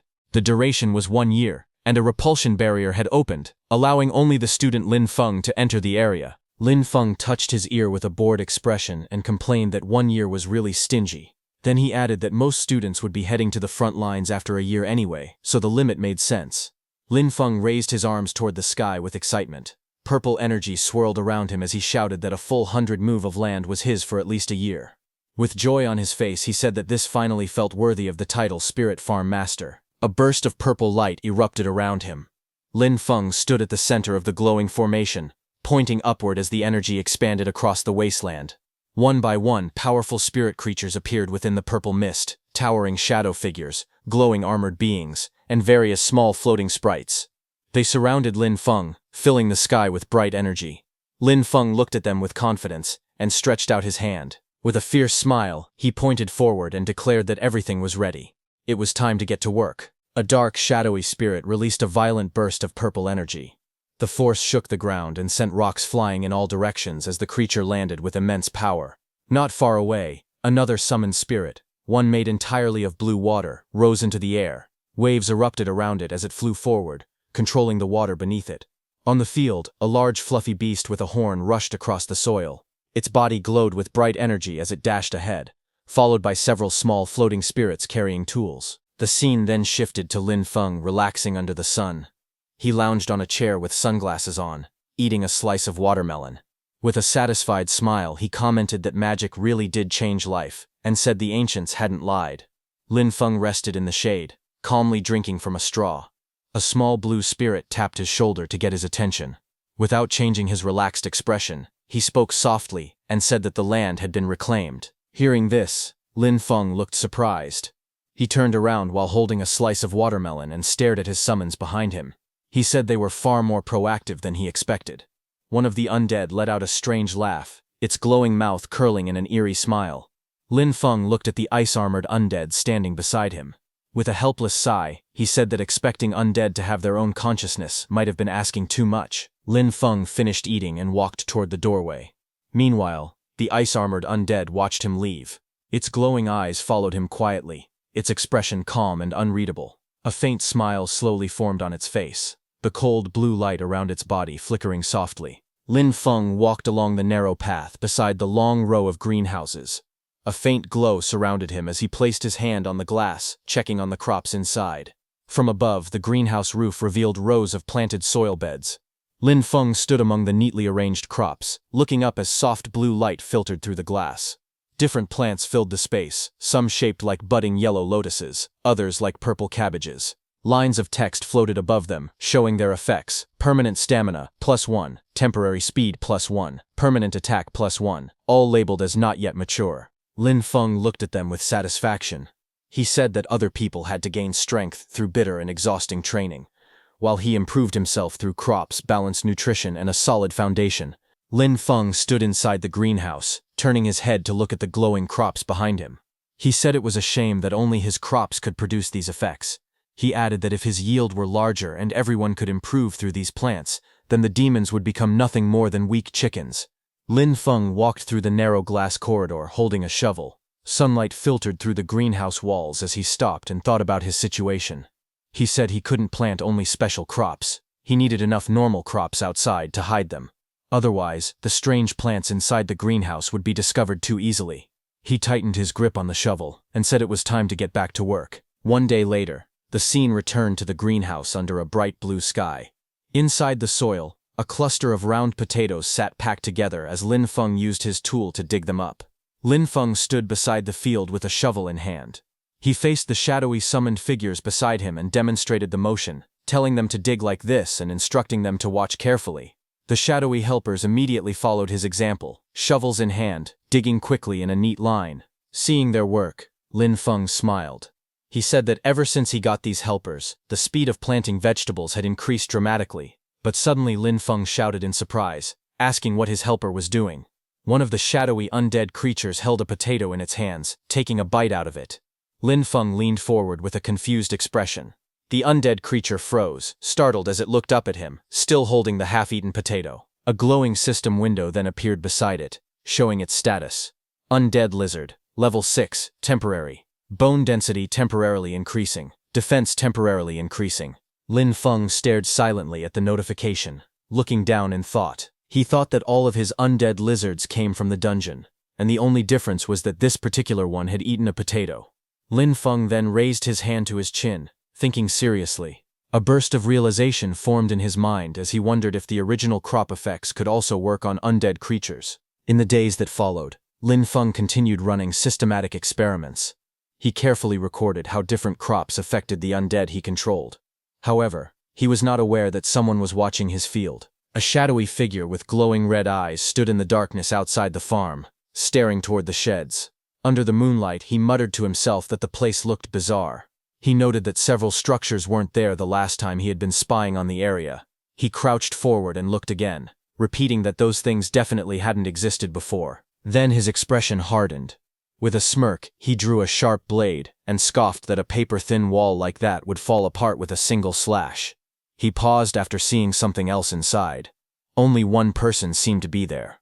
That made him wonder if it was some sort of trap. He called the situation interesting. Meanwhile, inside, Lin Feng lay relaxed in a hammock, unaware of the intruder who was now watching him from the shadows. As the intruder crept across the rooftop in the dark, moving closer to the greenhouse, suddenly the ground beneath him cracked. A sharp impact struck the edge of the roof, forcing him to jump back in surprise. He landed and sprinted forward, but more blows slammed into the concrete, sending chunks of rubble flying everywhere. The man dropped low, bracing himself as the ground shattered around him. A moment later, something burst upward from beneath the debris. A round creature with a glowing red stalk rose into view, its body swelling with energy as it pushed through the broken stone. The intruder glanced toward it, only to face a sudden explosion. Rubble and flames erupted outward as the creature launched an attack, forcing him to dash aside while the blast tore through the rooftop. The blue-haired intruder narrowed his eyes with a smug smile. He looked completely confident as he mocked the defenses around him, saying that this level of protection could never stop him. He charged forward and kicked through the round creatures, blocking his path. As his foot struck them, red liquid splattered out, and more of the creatures burst open under the impact. Suddenly, his expression changed. Sweat formed on his face as he realized something was wrong. He gritted his teeth in panic and shouted in frustration. A massive chain of explosions erupted beneath him. Bright yellow flames burst outward, scattering debris and red bursts through the air as the detonations consumed the entire area around him. As the blast faded, a strange green light rose from the darkness below. A glowing tree-like figure slowly appeared, its branches twisting like veins of light. The green glow spread across the space, and long streams of energy gathered around it. In the next moment, the figure began to change shape. The branches wrapped together, forming the outline of a woman made entirely of green light. Her hair flowed like living vines, moving with the energy surrounding her. The man burst through the smoke, cursing under his breath. He shouted in frustration, saying he wouldn't have come back a second time if it wasn't to gain the Grand Duke's trust. He lowered his body and charged forward through the thick dust. His face twisted in anger as he raised his blade. Blood marked his cheek, but his grip tightened. He growled that once he chopped the creature into pieces, he wanted to see if it could still explode. He swung down with full force, his body glowing with power. Blue energy trailed behind his movement as vines and explosions burst up from the ground beneath him. Then his expression changed. He stared ahead in shock as he noticed something strange. He realized the monsters carried traces of an undead aura. Confusion and alarm filled his face, while purple light flickered beside him. He remembered that the Elder had told him that on this scouting trip to Fengchuan City, his main mission was to find the Necromancer He Xiao. He explained that He Xiao had disappeared right after their last contact, even though he had made a deal with their clan. But now, seeing traces of undead energy from here, he realized this location was actually He Xiao's hiding place. Confusion crossed his face as he wondered why He Xiao was hiding here and whether he had betrayed their clan. He continued walking forward with a knife in hand. Purple mist drifted around him as he muttered that He Xiao had no shame when it came to his immortality techniques. Finally, he looked up toward the moonlit sky and decided he shouldn't stay in this place any longer. Finding He Xiao was what mattered most, so he jumped away from the area. The next day, Lin Feng stepped out of the building with a hoe over his shoulder. He wiped his face and said that he had already catalyzed and fertilized most of the plots yesterday. He added that he only needed to take care of the remaining areas. But when he saw his field, his expression suddenly changed. Sweat ran down his face as he looked toward the distance in shock. He rushed forward and saw a collapsed greenhouse surrounded by broken rocks and shattered ground. Standing at the edge of the destruction, he stared at the ruins and shouted in disbelief that his greenhouse was gone. Just as he was worrying about his greenhouse, suddenly, a huge shadow crossed the bright sky as a black dragon flew overhead, its wings cutting through the sunlight. Lin Feng looked up from the ruined greenhouse, his expression tightening as he turned toward the sky. He let out a quiet sound of confusion as he stared upward. Moments later, the dragon descended, and two figures stood firmly on its back. One was tall with long black hair, and the other stood beside him with a calm posture. The dragon's red eyes glowed as it hovered above the ground. Lin Feng stepped forward, staring at them in disbelief. He wondered aloud why law enforcement officers had appeared here. The two law enforcement officers stood side by side, red energy swirling around their bodies. The man holding a folder looked at his device and reported that the magic detector showed the source of the magic aura was right here. The tall man beside him listened with a serious expression as the other wondered how a place that used to be a training wasteland had turned into something like this, questioning whether a demon might be hiding there. A small device floated in the air, displaying a message that the land had been leased. The officer with glasses read from his notes and said that although someone had already rented the land, they still couldn't rule out demon activity. He reminded his partner to stay cautious. The two law enforcement officers stood outside the barrier. One of them raised his hand and greeted Lin Feng inside, saying they were from the law enforcement team. Inside the barrier, Lin Feng looked confused and wondered why the law enforcement team had come here. The officer with glasses stepped forward, holding his device. He explained that their instruments had detected a magic aura in the area and asked Lin Feng to open the barrier so they could inspect it. The two officers waited as the barrier glowed between them. The taller officer said they didn't know the exact situation yet, Lin Feng stared at them through the barrier and questioned how there could be magic aura on land he had only rented a few days ago. Meanwhile, outside, one of the officers grew impatient and complained that even getting a farmer to open a barrier took this long. The tall officer then spoke again, saying that Tuka had just been killed by demons, and now demonic energy had appeared here as well. Flames rose behind him as he stepped forward, his eyes glowing red. He looked toward the barrier and declared that, in his opinion, the man inside was clearly a demon spy. Inside the barrier, Lin Feng stayed silent, a drop of sweat running down his cheek as he watched them with a tense expression. Outside the barrier, Haru shouts at Lin Feng, ordering him to surrender. Lin Feng looks up calmly, his expression steady. Nearby, 2 law enforcement officers watch the situation. One of them says that Haru acted too impulsively. The other adds that Tuka has just died, and now demonic energy has appeared here. Because of that, Lin Feng looks very suspicious. He steps forward and speaks directly to Lin Feng. He tells him to cooperate with the investigation and asks him to open the barrier. Hearing that, Lin Feng looks to the side and thinks that he needs to find a way to make them leave. He then speaks innocently. He says that his profession is lowly and that no one has ever truly respected him. He explains that he only wanted to find a quiet place and work hard on his cultivation. But now even the law enforcement team wants to place suspicion on him. One of the men beside Captain Haru looks at Lin Feng with hesitation. He touches the captain's shoulder and says that Lin Feng already looks very pitiful. Hearing that, the captain's expression changes. He loses his temper and explodes in anger, saying that anyone can pretend to be pitiful. The captain clenches his fist in anger, then suddenly rushes forward and throws a punch at Lin Feng with full force. His punch lands, creating a loud impact and sending waves of power through the air. But Lin Feng staggers slightly and grabs Captain Haru's hand. A drop of sweat runs down his face. He realizes that this is bad. His body has been strengthened so much that the captain's punch did not even hurt him. Lin Feng narrows his eyes and thinks to himself that he will have to act a little to get out of this situation. Lin Feng falls to the ground and clutches his chest, acting weak. The captain stares at him in shock and says that he used so much strength in that strike. He cannot understand how Lin Feng is still alive, and says that Lin Feng is very suspicious. Lin Feng then looks up calmly, and with a crying face asks if they are trying to beat a confession out of him just to close the case quickly. Before the situation gets worse, another man steps forward and stops the captain. He tells Haru to calm down and look carefully. He points out that there is nature magic on Lin Feng's body, and demons hate anything related to nature, something even a child would know. The man with glasses helps Lin Feng up and tells him that they misunderstood him. He says that Lin Feng's nature magic is very pure and that they will explain everything clearly in their report. Lin Feng stands up and looks at him with gratitude. He says that the man is a good person and a truly upright official. The man answers calmly that it is just his duty. Nearby, the captain clenches his teeth in anger and glares at them. In the next moment, power explodes around him as he raises his hand again. Lightning-like energy flashes through the air as he prepares to move. Before anything can happen, the 2 officials move at the same time and step in front of Lin Feng, blocking the attack and stopping the captain from acting further. The captain stays silent, his teeth clenched, unable to say anything. After that, the law enforcement officers ride on their dragons and leave. Lin Feng watches them quietly.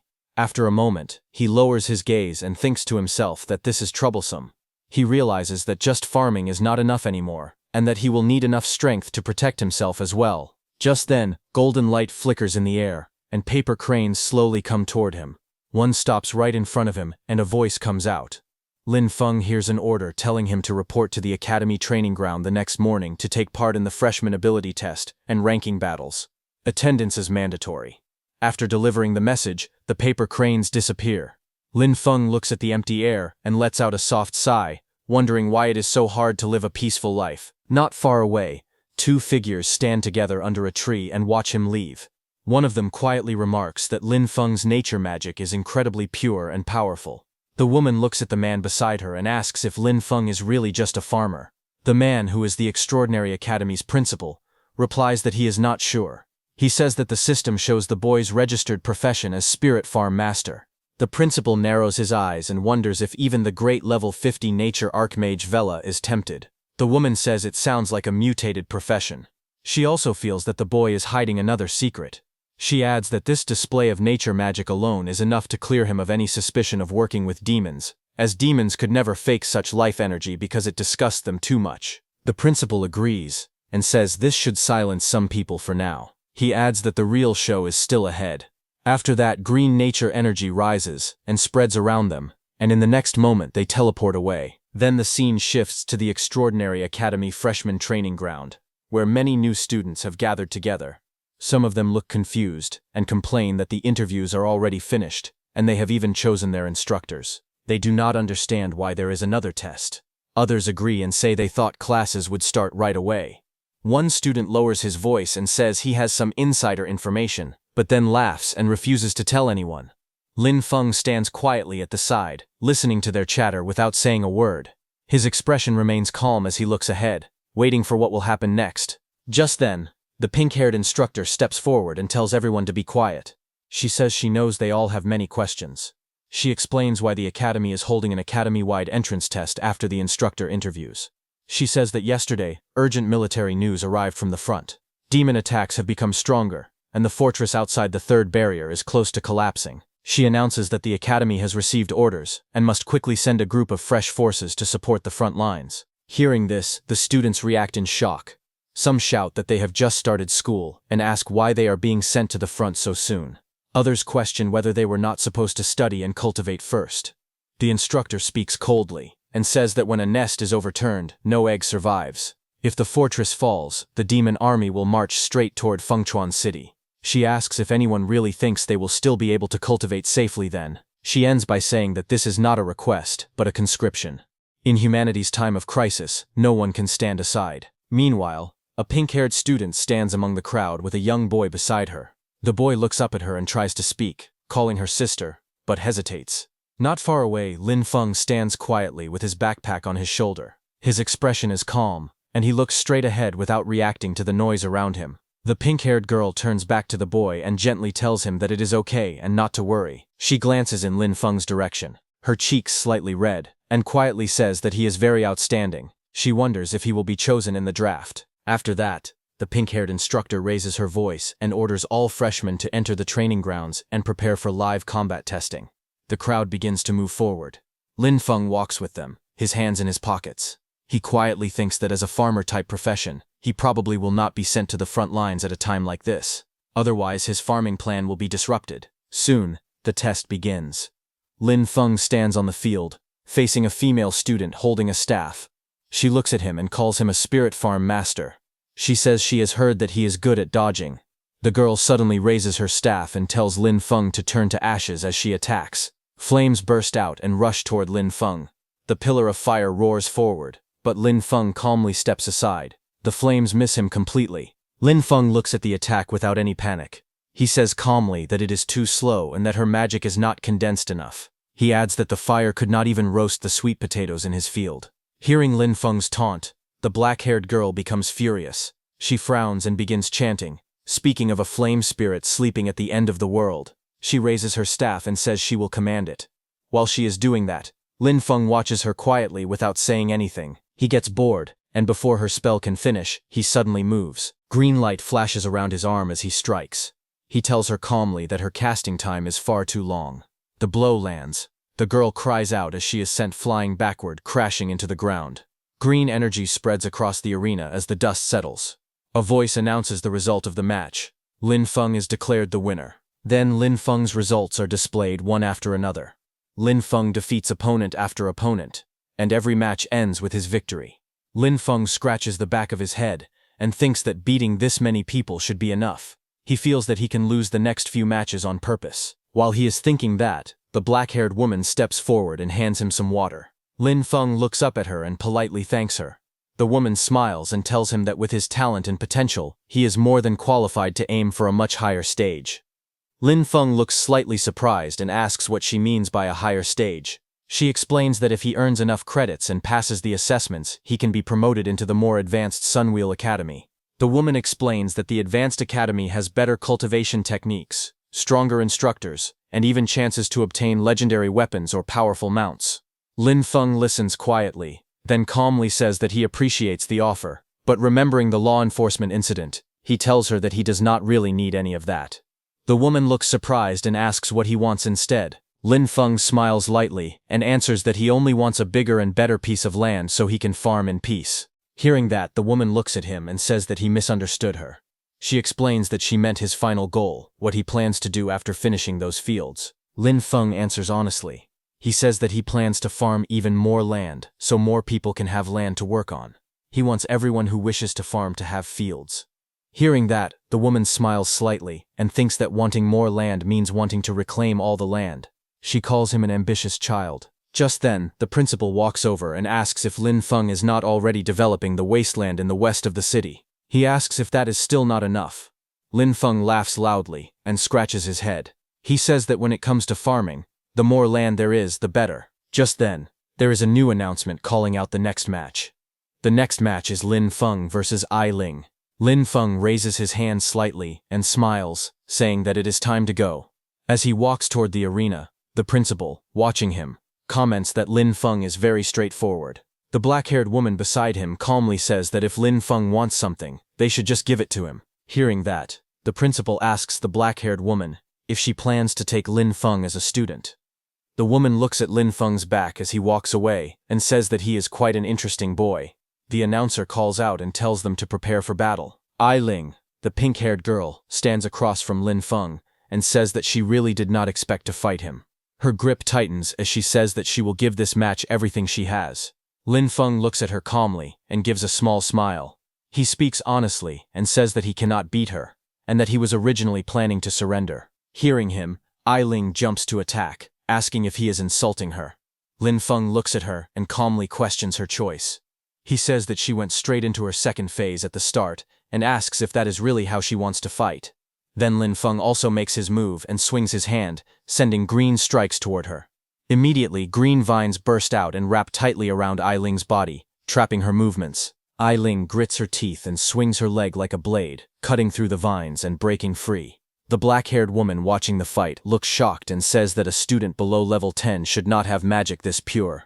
The principal agrees, saying that the first time they saw it, they were shocked as well. The black-haired woman calmly says that even someone who has reached level 80 on the nature path does not have magic this pure. She says that Lin Feng's future achievements have no limits. On the battlefield, Ai Ling releases a powerful attack, but Lin Feng stands calmly behind massive green vines that block everything.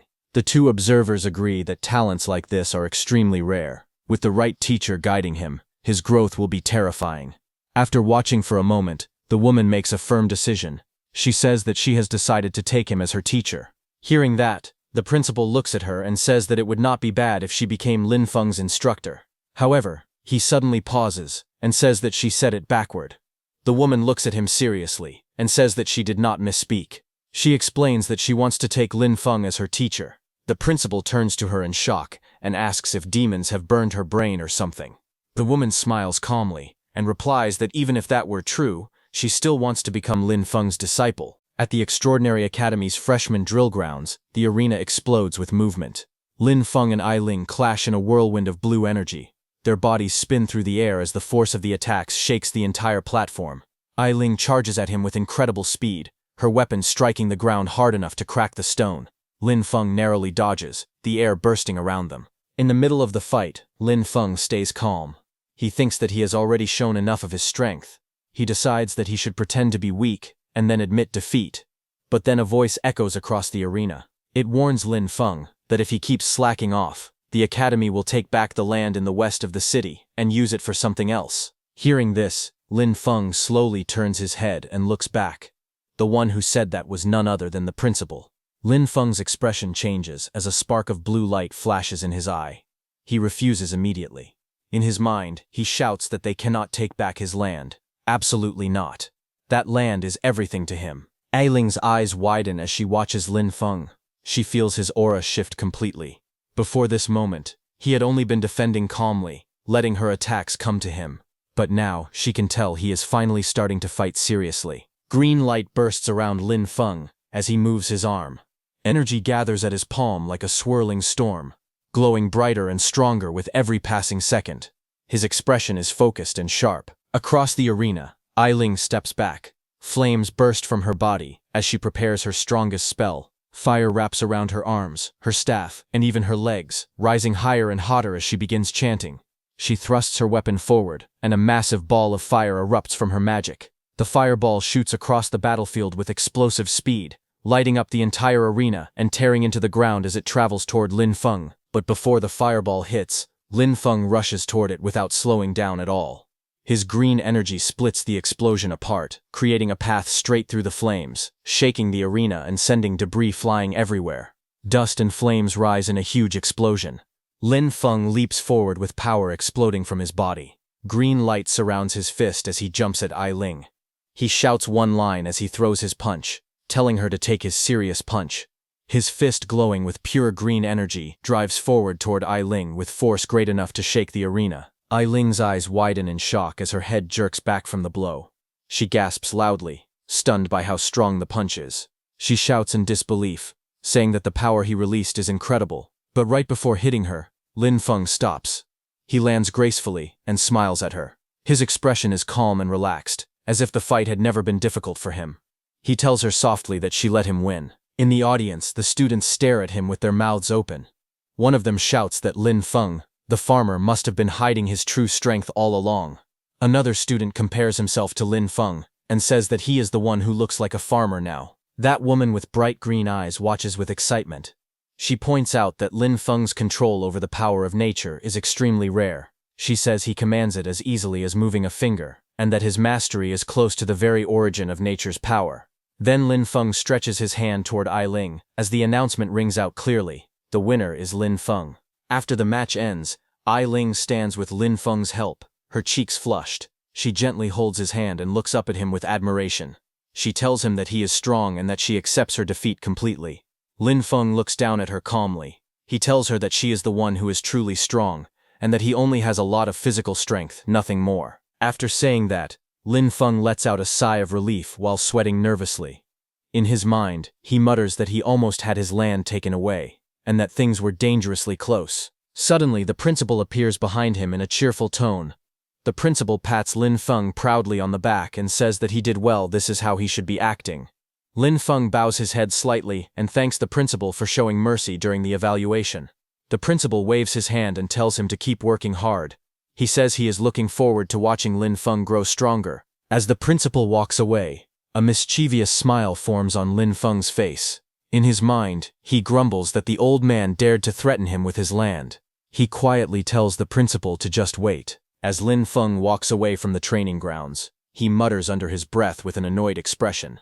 Behind him, that green-eyed woman walks toward a tree. Lin Feng rubs the back of his neck, deep in thought. Behind him, the woman moves behind the tree, and suddenly there is an explosion of white fog. The next second, the woman comes out with a new appearance. She then approaches Lin Feng. She turned into a girl with long green hair. She wore a green dress, and her bright green eyes sparkled with excitement. She stopped in front of Lin Feng, and with a cheerful smile, she called out to him. She asked student Lin Feng to please guide her in her cultivation. Lin Feng froze for a moment. His hand rested on his chin, and his eyes widened in confusion. He stared at her, as if he had misheard. He asked her if she was okay, and wondered out loud why a combat class student would ask a farmer like him for guidance. The girl quickly introduced herself. She said her name was Vera, and that they had never met before. She explained that she had just watched his entire match. She spoke passionately. She said his use of natural mana was unbelievable, simple, perfect, and filled with life and strength. She admitted she had never seen anyone command the power of nature the way he did. Her bright eyes softened as she confessed something more personal.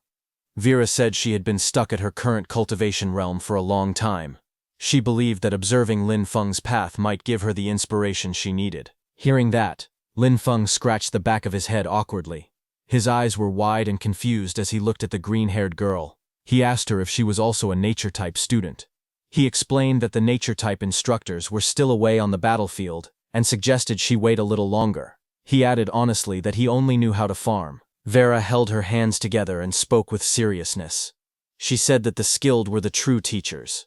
She did not expect him to formally accept her as a disciple. She only hoped to occasionally visit his fields to observe and learn. She bowed deeply toward him, almost pleading. She said even if she could only help with random small tasks, just being near his natural aura would be enough for her. She begged him to allow it. Lin Feng flinched and panicked internally. But in his mind, he repeated that he couldn't let people know what he was growing in his fields. It was too dangerous, and it would be too easy for his secret to be exposed. He turned his head slightly and spoke with calm politeness. He apologized and said that, as a farmer, he had nothing he could teach her. He insisted that he only had a lot of physical strength and was not good at fighting. But before he could say more, the principal suddenly appeared beside him, placing an arm around his shoulder. The principal leaned in and whispered that since Vera was begging like this, Lin Feng should just agree for his sake. Lin Feng stared at the principal in shock.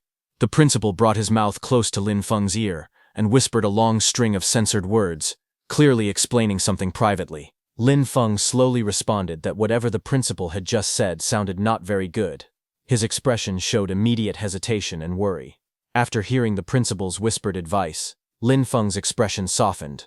He let out a small sigh and then agreed.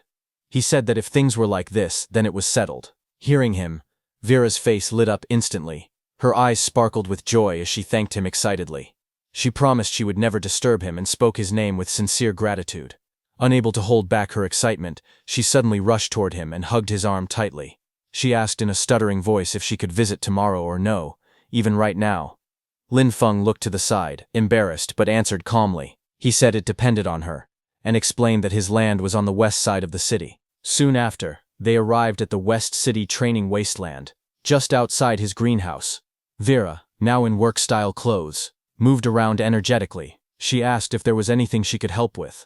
Lin Feng watched her quietly and thought to himself that at least her attitude was very serious.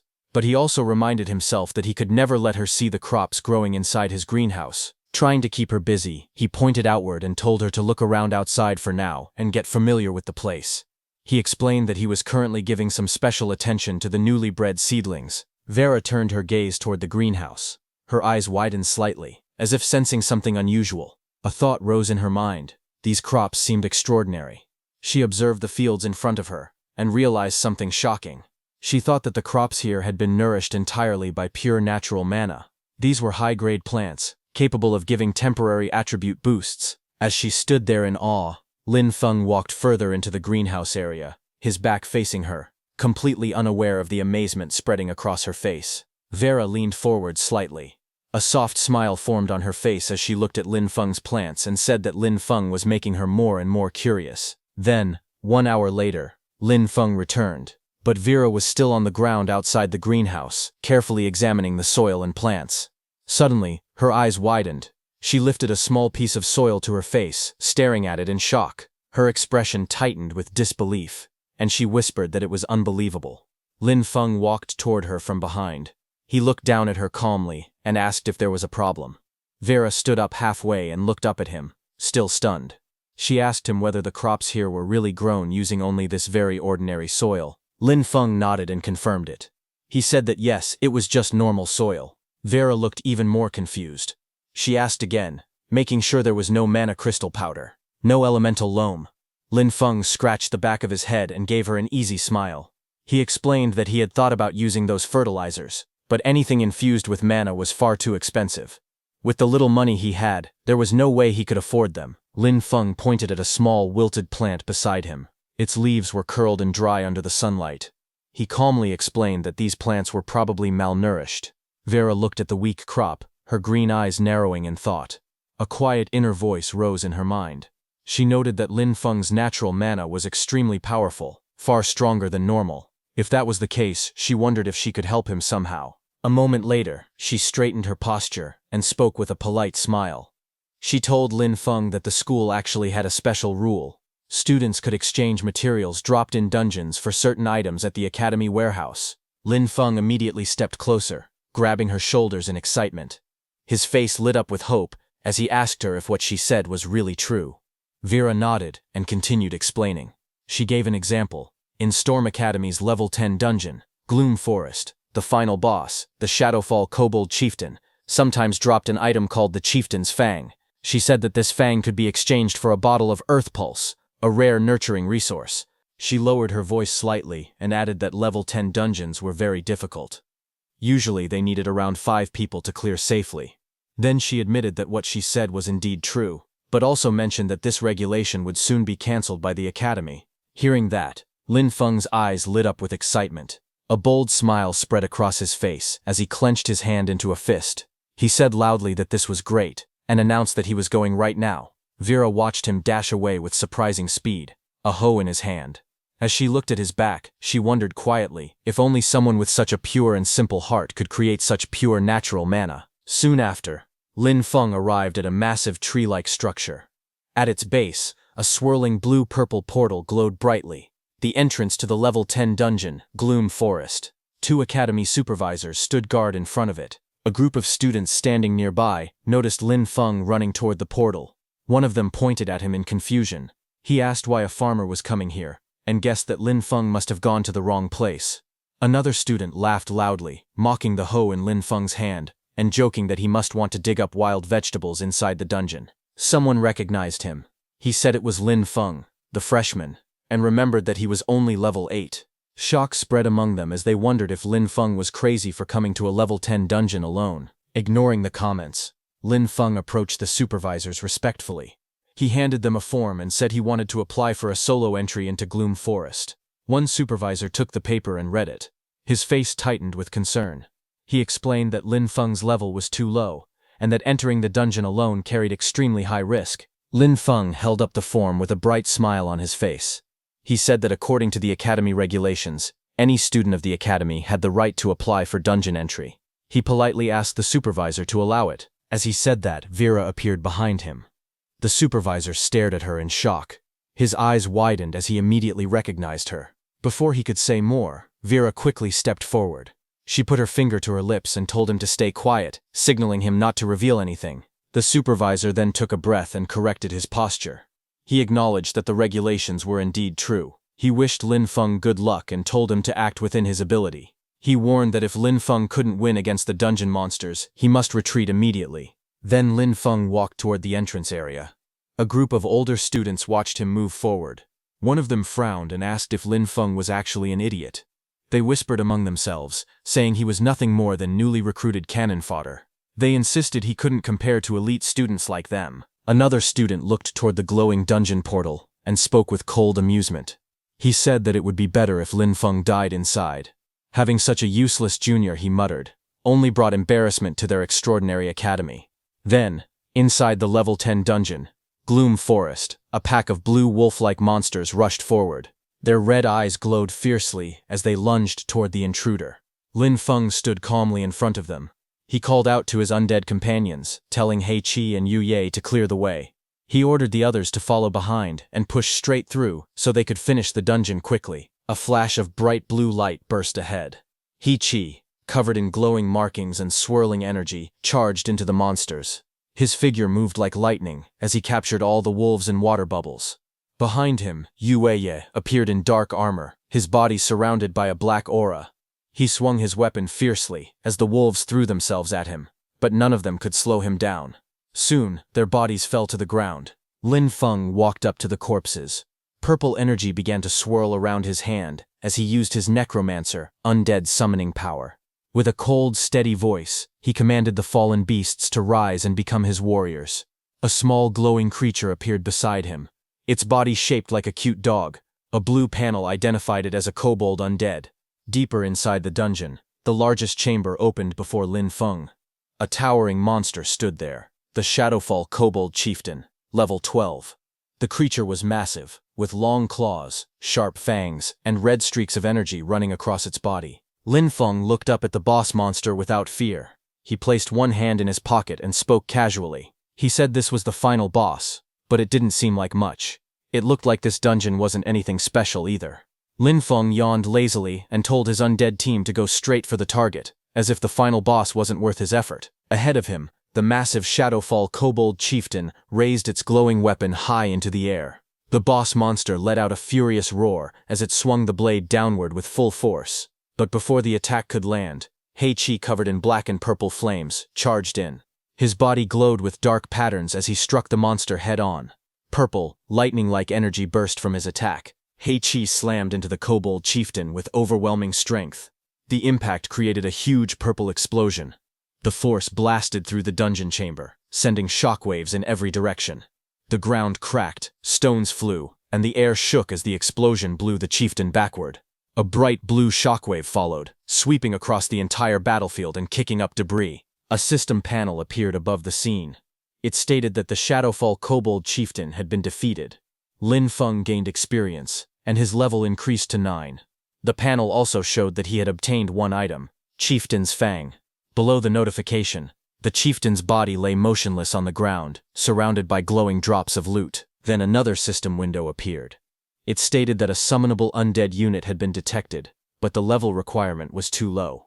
It also said that Lin Feng could not convert the Shadowfall Kobold Chieftain into an undead summon. Another blue system panel appeared.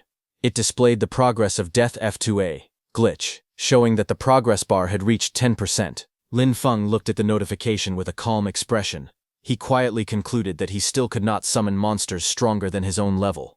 He said it was a pity that the boss could not be revived as an undead, but he noted that his goal for this dungeon had already been completed. The chieftain's fang began to glow with a strange blue and black energy, as if reacting to his system. Lin Feng said that since he had obtained the fang, he would go back to exchange it for fertilizer. After that, he turned around and walked toward the swirling blue portal behind him. His figure stepped into the spinning light as he left the dungeon. Outside the entrance of the level 10 dungeon, Gloom Forest, a group of people waited near the glowing portal, standing on the sandy ground as Lin Feng returned from inside. At the Academy's exchange station, an officer called Vera Lord and asked her if they really had to follow the rules and exchange the item for Lin Feng. He explained that the front lines were in an emergency and that their combat class resources had already been distributed. But Vera calmly reassured him. She said it wasn't a combat resource at all, it was just soil fertilizer for nature-type classes. Hearing that, the officer in the suit confirmed that they had plenty of that in stock. As he spoke, a system window appeared. It showed the updated dungeon record for Gloom Forest. It stated that the solo first clear had been achieved by Lin Feng, and his evaluation was SSS. He received the special reward, 1 heroic spirit fragment. Just as the message appeared, Lin Feng stepped through the glowing portal with a relaxed expression, as if he had just taken a walk instead of clearing a dungeon alone. Nearby students stared in shock. One girl shouted that the heroic spirit fragment was a rare treasure that could strengthen someone's soul origin and increase their class potential. She could not believe he had obtained such a legendary reward. Several boys erupted in anger. One accused Lin Feng of cheating. Another insisted that he must have used illegal items or abused a dungeon bug. More voices joined the crowd. They demanded a strict investigation and wanted all his rewards taken back, especially the heroic spirit fragment. Others shouted, saying he didn't deserve it. Standing behind them, Vera touched her lips with a thoughtful smile.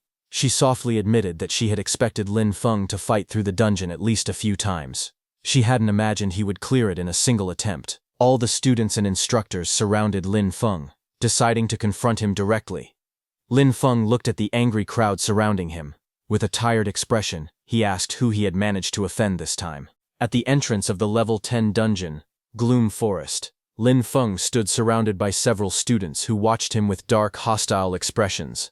Their faces were tense, clearly still upset about his earlier dungeon clear. Lin Feng approached the instructor calmly. He held the chieftain's fang in his hand and explained that, according to school rules, he was here to exchange it for resources. Before the instructor could answer, one of the angry students stepped forward. He shouted that Lin Feng's rewards were obtained through cheating and should be confiscated. The instructor, however, remained composed. He raised a finger and stated firmly that the rewards came from the dungeon itself, and the academy had no authority to take them away. Another student then stepped out from the group. With a confident expression, he announced that he was willing to challenge Lin Feng in a resource wager. Lin Feng glanced at him, puzzled. He asked what a resource wager was. A student explained that it was essentially a dungeon speedrun competition. With teachers supervising both sides, the two challengers would enter the dungeon separately and see who cleared it faster. The winner would take all rewards from both participants, while the loser would lose everything. The explanation caused murmurs among the surrounding students. The instructor turned to Lin Feng and asked if he was willing to accept the wager and bet against the challenger. Lin Feng shook his head lightly. With a bored expression, he said there was no benefit in doing so, and the whole thing sounded dull to him. The instructor looked surprised and unsure how to respond, while the students behind the challenger stared with frustration, clearly expecting Lin Feng to accept. The student wearing a headband looked angry and was sweating. He clenched his teeth as he spoke. He announced loudly that, in that case, what if he added a blueprint for the Lamp of Nature? Hearing that, Vera got close to Lin Feng and told him that he must get that Lamp of Nature blueprint. She then explained what the blueprint was. She said the Lamp of Nature was a special growth-type magic tool that only the Nature Department could use. She said that a blueprint could only be used to make one lamp, so it was very rare. She continued explaining that its effects included shortening the crop growth cycle with no side effects. The headband student smirked and leaned slightly toward Lin Feng. With a mocking smile, he asked if Lin Feng was done asking, and how he felt about the proposal, and whether he wanted to bet. At the same time, the student secretly held his phone behind his back. Messages appeared on the screen. That student sent a message to someone named Senior Huru the moment Lin Feng came out of the dungeon. That Senior Huru told the student to find a way to stall Lin Feng, but the student asked Senior Huru, what if Lin Feng ignored him? Senior Huru then told the student to bet resources against Lin Feng, asking if he didn't have a Lamp of Nature blueprint. The student replied that it was the foundation of their family's rise, but in the end, he agreed and sent a message saying that he was fine with it. Meanwhile, Lin Feng thought that his necromancer powers must not be exposed, but if there was only one supervising teacher, hiding his abilities should not be too difficult. His eyes sharpened with determination as he decided that this Lamp of Nature, he would take it. Lin Feng smiled confidently. He looked straight ahead and spoke with a slight grin, saying that he accepted. Hearing that, the rival student laughed loudly. He raised his chin with arrogance and declared that with the teacher supervising, he would expose Lin Feng's secrets immediately.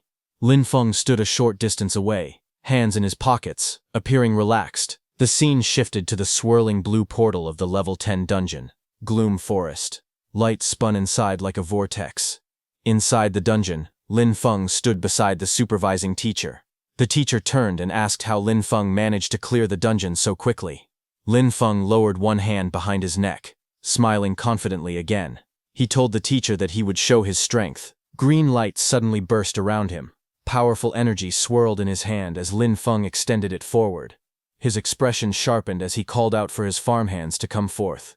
A bright green light burst around Lin Feng as swirling energy gathered above him.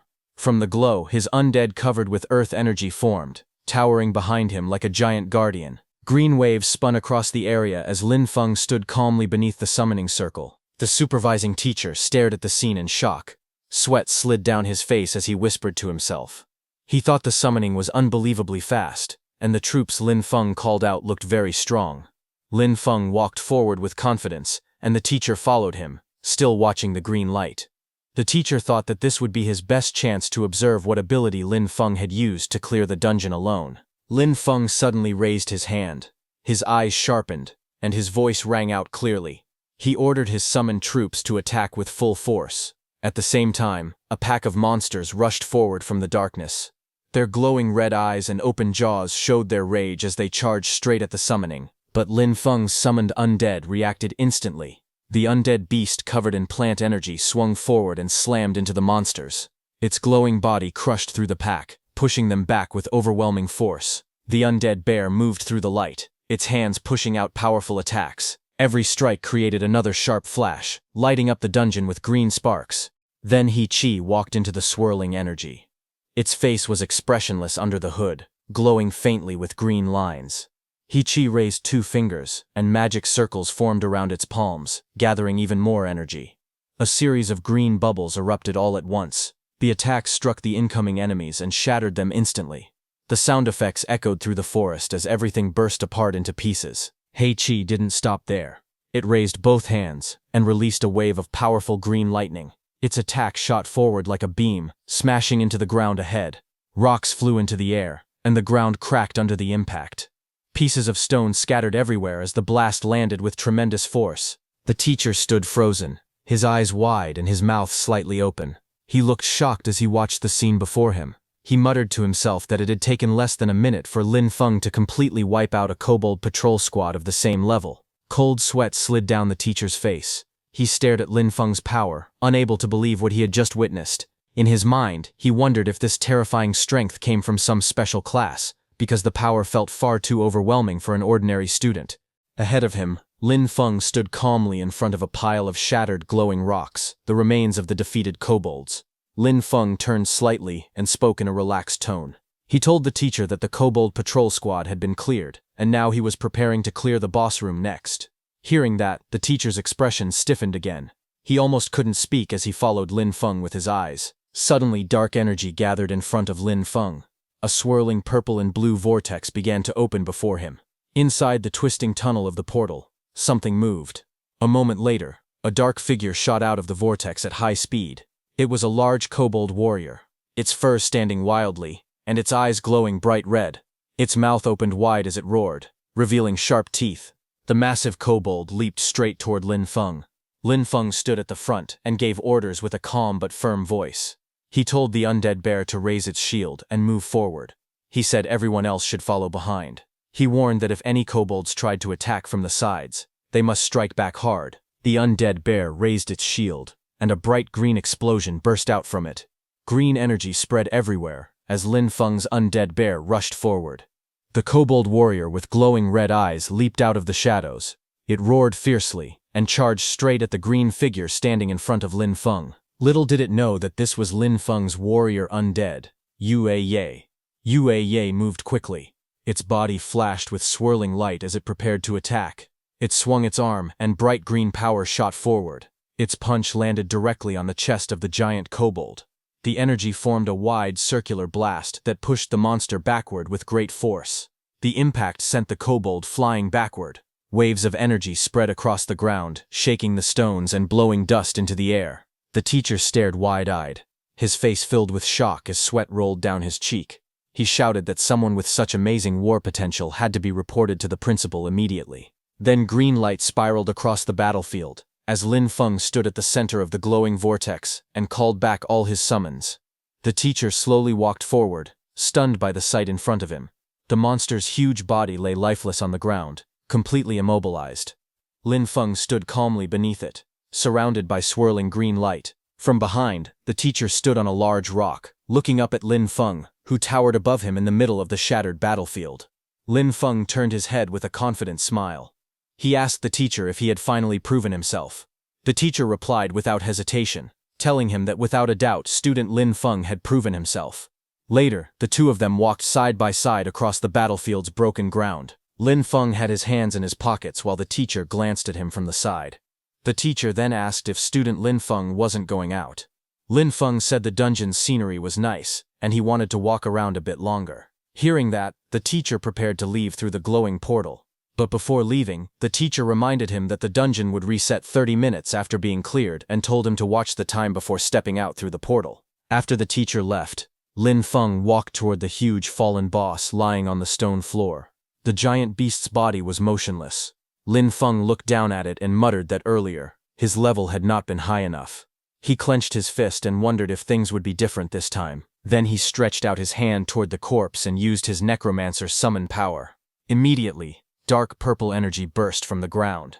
Lightning-like arcs wrapped around Lin Feng's arm as he knelt beside the beast. His eyes were steady and confident as he repeated the command. Arise! A purple silhouette began forming, rising from the creature's corpse. The shape slowly became clear. Glowing eyes, sharp fangs, and a huge beastly outline made of pure shadow and purple light. The monster's shadow form towered over Lin Feng, its presence powerful and overwhelming. The giant beast stared down at Lin Feng with glowing, violent eyes. Lin Feng stood straight with one hand in his pocket, looking up at the newly summoned creature without fear. Sometime later, at the dungeon entrance, soft blue light shone on the ground as footsteps slowly approached. Lin Feng walked out from the glowing portal, his hands casually in his pockets. The swirling gate behind him flashed with bright blue and purple waves. Outside, several students were gathered. One boy pointed in surprise and said that the fierce guy had finally come out. Another student looked worried and wondered if Lin Feng still held a grudge because he had jeered at him earlier. A group whispered nervously, deciding that they should leave together. Then the official standing beside Vera spoke with a serious voice, saying that in the name of the extraordinary, Lin Feng had proven himself. He then handed Lin Feng a small bag and a scroll. He said these were the rewards and compensation that rightfully belonged to him. Lin Feng raised his hands to receive them, silent but composed. After taking his rewards, Lin Feng looked around. His expression was calm and focused. Behind him, Vera stared at him in confusion. Vera got near Lin Feng with a bright smile and told him that the troublemaker from before had run away. She explained that after the administrator came out to give his testimony, that student realized he was in the wrong. He immediately dropped the items he had taken and escaped. Lin Feng listened quietly. He reached into his pocket and pulled out the rewards he had just received. A small smile appeared on his face. Holding the container proudly, he said with satisfaction that it was fertilizer, and that today's trip had given him a full harvest. Lin Feng happily accepted the reward, grinning widely with delight. Behind him, the administrator secretly gave Vera something. He told Vera that he thought she might need the recording stone, the stone that captured Lin Feng's battle inside the dungeon. Then the scene suddenly shifted to a fist slamming hard into a punching bag. A photo of Lin Feng had been taped to the surface, and the punch landed directly on his face in the picture. It was inside Sunwheel Academy, in Haru's room. Haru continued to strike the bag angrily. His muscles tensed as he shouted in frustration. He cried out that Lin Feng, just a lowly farmer, had humiliated him again and again. Breathing heavily, Haru finally stopped and sat down. He rubbed his forehead with a troubled expression. He admitted that using force wouldn't work, and even the Academy's own rules couldn't punish Lin Feng. After a long moment, he muttered to himself that he would need to use another method. Haru narrowed his eyes sharply. His expression hardened as he muttered to himself, saying that Lin Feng was only showing off because he relied on a bit of nature magic and summons. In that case, he held out a sealed envelope. His voice turned firm as he ordered his subordinate to immediately send the letter to the front lines, addressed to his uncle, the Count. He added another command. He ordered that the mentors from the Nature Department, who were currently on rotation at the battlefield, must return to the Academy as soon as possible. Hearing that, nearby, his subordinate, the same student who had just challenged Lin Feng, looked surprised as he held the envelope. He asked if Haru was planning to use the Nature Department mentors to suppress Lin Feng. Haru crossed his arms confidently. He smirked as he explained that the old mentors valued the purity and rules of nature magic above everything else. He said they would never tolerate anyone breaking those principles. With a cold glint in his eyes, he added that letting those mentors deal with Lin Feng would be the perfect solution. He wanted to see whether Lin Feng could still act so arrogantly once they intervened. At the same time, inside Vera's room at the Extraordinary Academy, Vera was lying lazily on her bed. She wore a loose white shirt, her long hair falling around her shoulders. As she watched the recording crystal floating in the air, Vera suddenly sat up a little. Her eyes widened with surprise. She muttered to herself that the Lin Feng in the recording was simply a monster. His understanding of nature's power was so deep that it now looked completely instinctive to him. Even she, a top instructor, felt shocked. Vera pushed herself upright, her expression turning serious. She said that tomorrow she would write a letter, then quickly changed her mind. No, she needed to write it right now. Those old mentors out on the battlefield had to be notified immediately. They had to return at once. A small owl-like messenger creature appeared beside her, holding the sealed letter in its beak. She sent it flying out of the window with a soft command, watching it take off into the bright sky. Vera looked outside with a firm expression. She muttered that if those old geezers didn't return soon, their lifetime achievement awards would simply fly away. On the other hand, for several days in a row, Lin Feng stayed inside the dungeon without leaving. Deep inside the cave, he defeated the giant wolf monster with glowing red eyes again and again. The wolf monster lowered its head in frustration, but it couldn't do anything against Lin Feng. Soon after, a ranking screen appeared. Lin Feng's time was 10 minutes and 28 seconds, taking first place. Below him, several other times showed second, third, and more. All of them also belonged to Lin Feng. He had beaten the dungeon again and again, each run only a few seconds slower or faster. Outside the dungeon, other students watched him in shock and disbelief. One girl complained that Lin Feng cleared the dungeon solo and still moved so fast as if the place were his own backyard. Another student asked how many times he had run the dungeon that day. Someone answered lazily that they didn't even bother counting anymore. Another student sighed and said it was boring to watch Lin Feng endlessly grind dungeons. He said watching other people farm was more fun.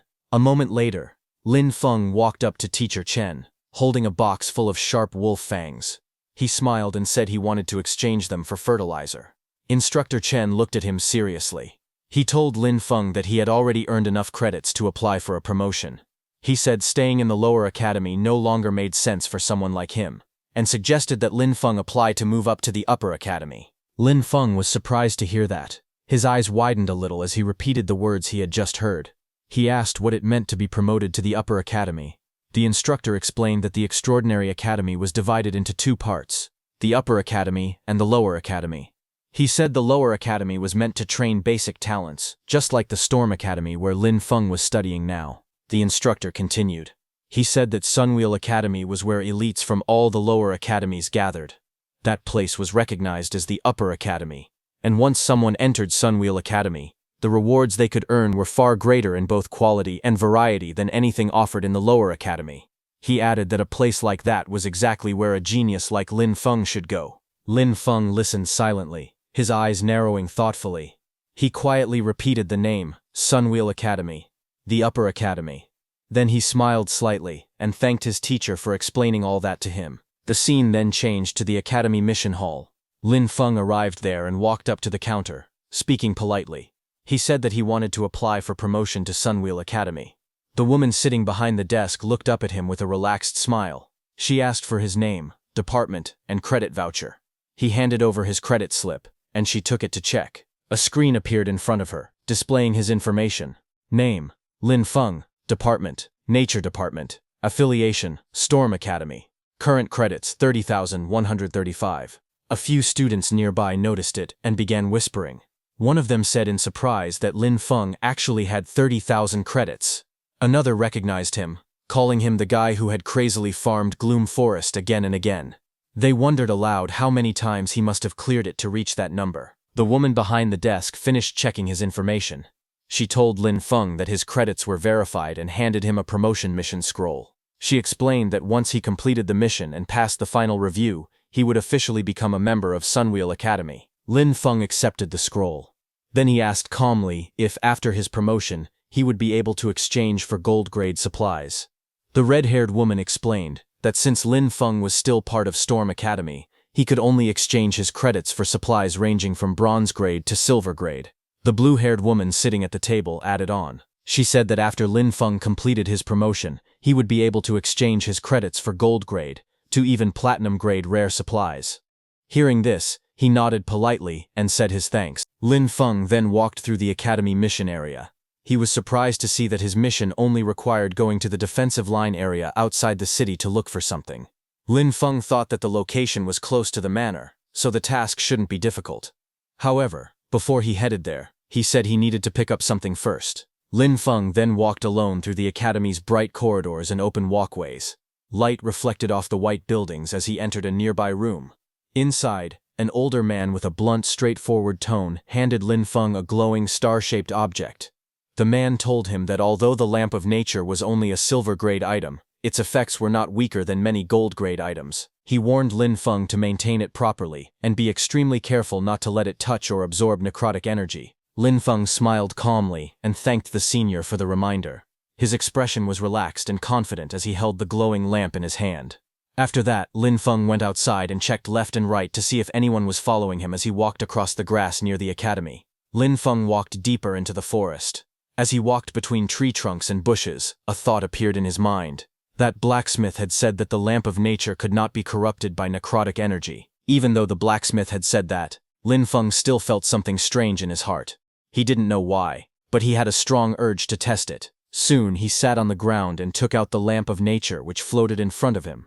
Soft green energy circled around the crystal lamp as Lin Feng watched quietly. He then extended his hand toward it, and a purple energy went toward it.